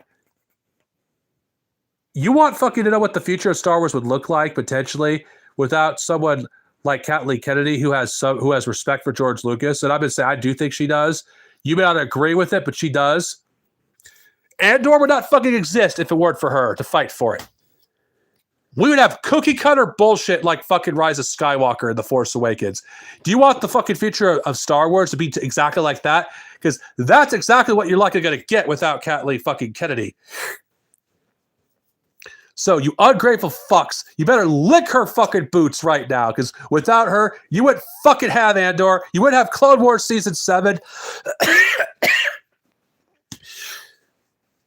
You wouldn't have fucking Mandalorian. You wouldn't have Ahsoka. Anything that you may like, or maybe that you dislike, you wouldn't have without Kathleen Kennedy. She fought for that. You may hate, hell, You may hate Acolyte, but at least Acolyte was trying something different. These online like dude bros in the Star Wars fucking fandom don't fucking like Star Wars. They don't actually truly appreciate Star Wars. They want cookie cutter fucking bullshit and deny that they want it. They hate the fucking Last Jedi because it didn't give them what they wanted, and they only hate The Force Awakens because it's not socially acceptable to like it. They don't say shit about Rise of Skywalker because they fucking know it's fucking shit. Nobody wants to waste fucking like the amount of time I've been spending 2 fucking hours raving about this movie because there's not much of significance to talk about. I literally had to take notes in order to fucking do a proper fucking video. What held me back was because how am I going to do this? I would have forgotten everything about the movie if it weren't for that. This is the future of Star Wars, folks. If this is without Kathleen Kennedy, this is what you're going to get. Forgettable movies that are cookie cutter, that are the exact same fucking shit.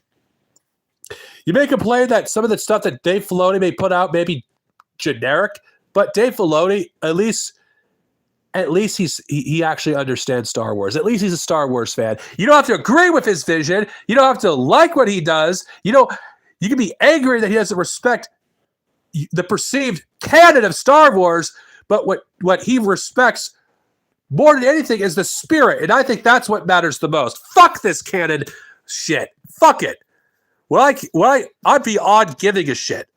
What matters most is the spirit of Star Wars. The spirit is what matters. And this fucking abomination, Rise of Skywalker, there's no fucking soul in this movie. The spirit of Star Wars is not in this fucking movie. It is a soulless cash grab that not even John Williams is able to fucking save. John Williams' score, like I didn't even bring this up in any of the fucking videos as far as I remember. It just feels like his greatest hits. Not from like the prequels, but just from the original trilogy.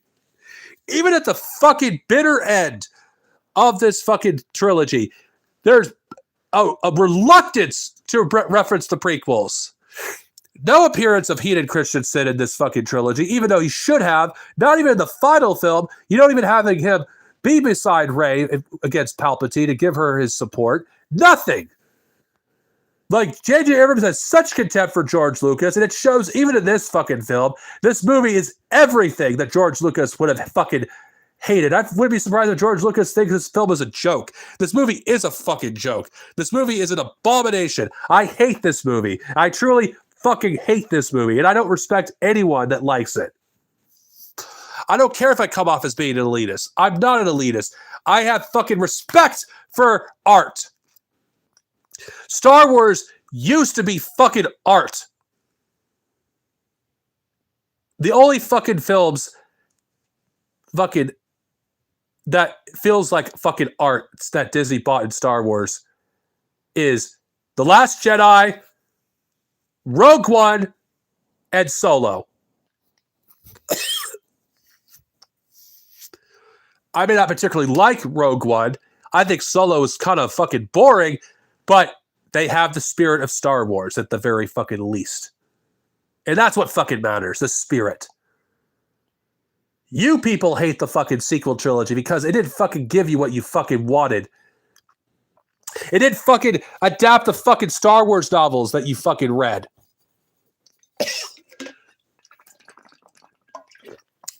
It didn't fucking do like whatever you fucking want. Luke Skywalker wasn't a fucking dude fucking bro that's like Andrew Tate fucking going around swinging his lightsabers like fucking like he's fucking He-Man or something during the fucking Last Jedi. That's what you fucking wanted for Luke. You didn't want an actual human being. You didn't want an actual character. In fact, none of you fucking people cared about Luke Skywalker.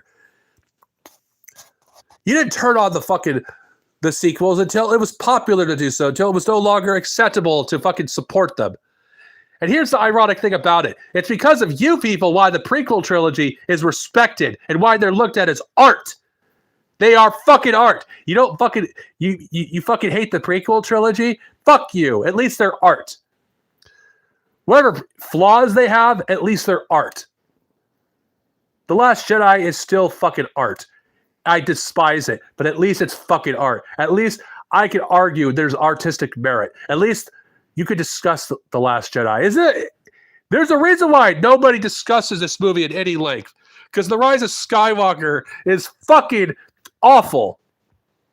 There's so little to fucking talk about. I literally have to write notes down and purposely drag this stream out at least a bit so I can fucking make the fucking wait that my audience has been waiting for for over a year.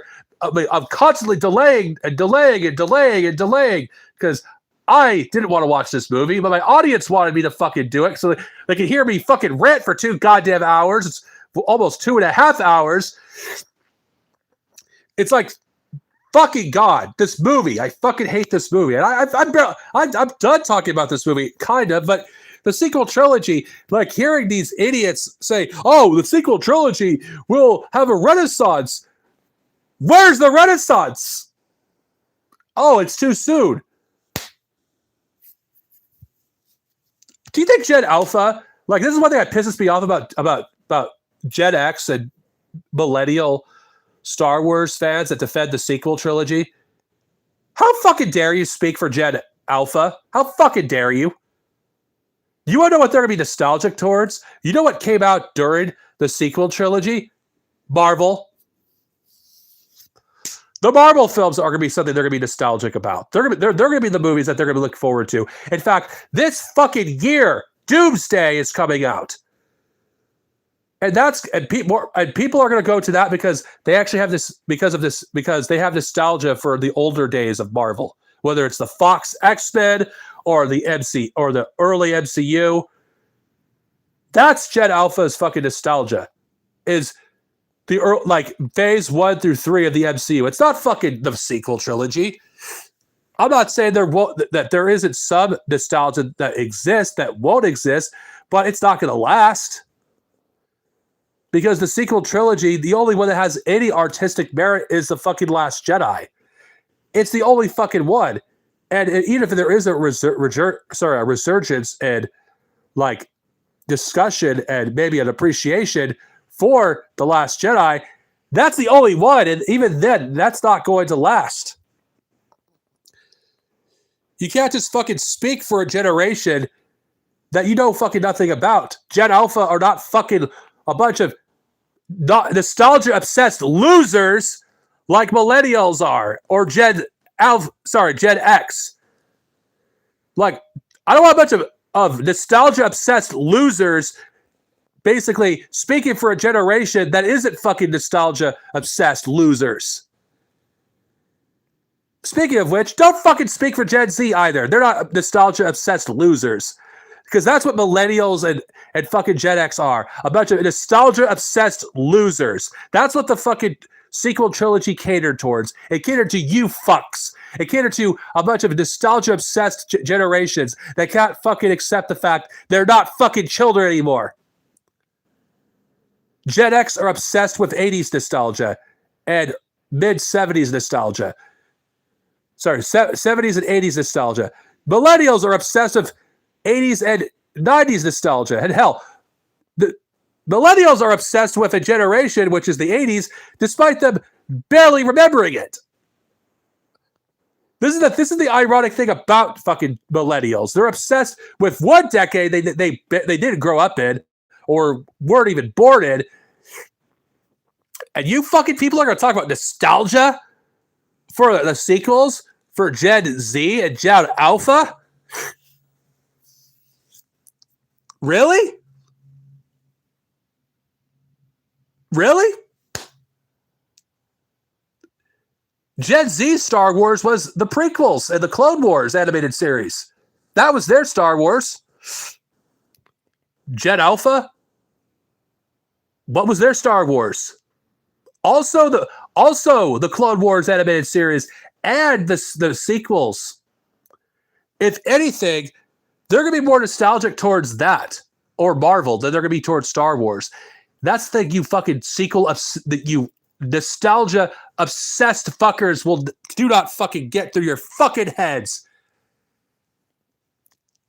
The state of the world today, Gen fucking Alpha has no fucking business being obsessed with nostalgia. Neither does Gen Z when they see the fucking crisis that they're seeing in front of them, climate collapse, a rising fascism. They don't have time for this childish nonsense.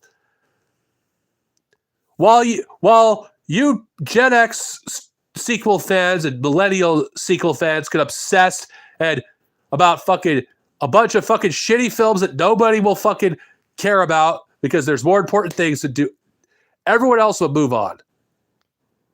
As a millennial Star Wars fan, I'll say this: fuck the sequels, fuck them, and fuck the people that enabled this toxic atmosphere that got us this shit. The toxic positivity in the Force Awakens freaking era is why we're here. I am sick of nostalgia-obsessed losers telling me, acting as if they speak for a generation that can fucking speak for themselves. Get fucked.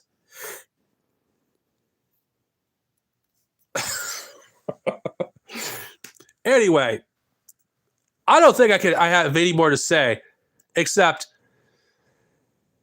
may the Force be with you. For those of you who sat to the end, thank you.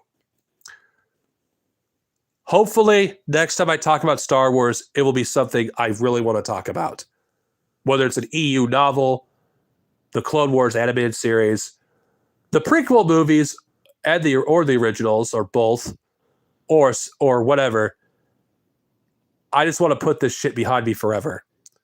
The sequel trilogy, may it burn in a fire, and especially Rise of Skywalker. And fuck the nostalgic obsessed losers such as millennials and Gen X.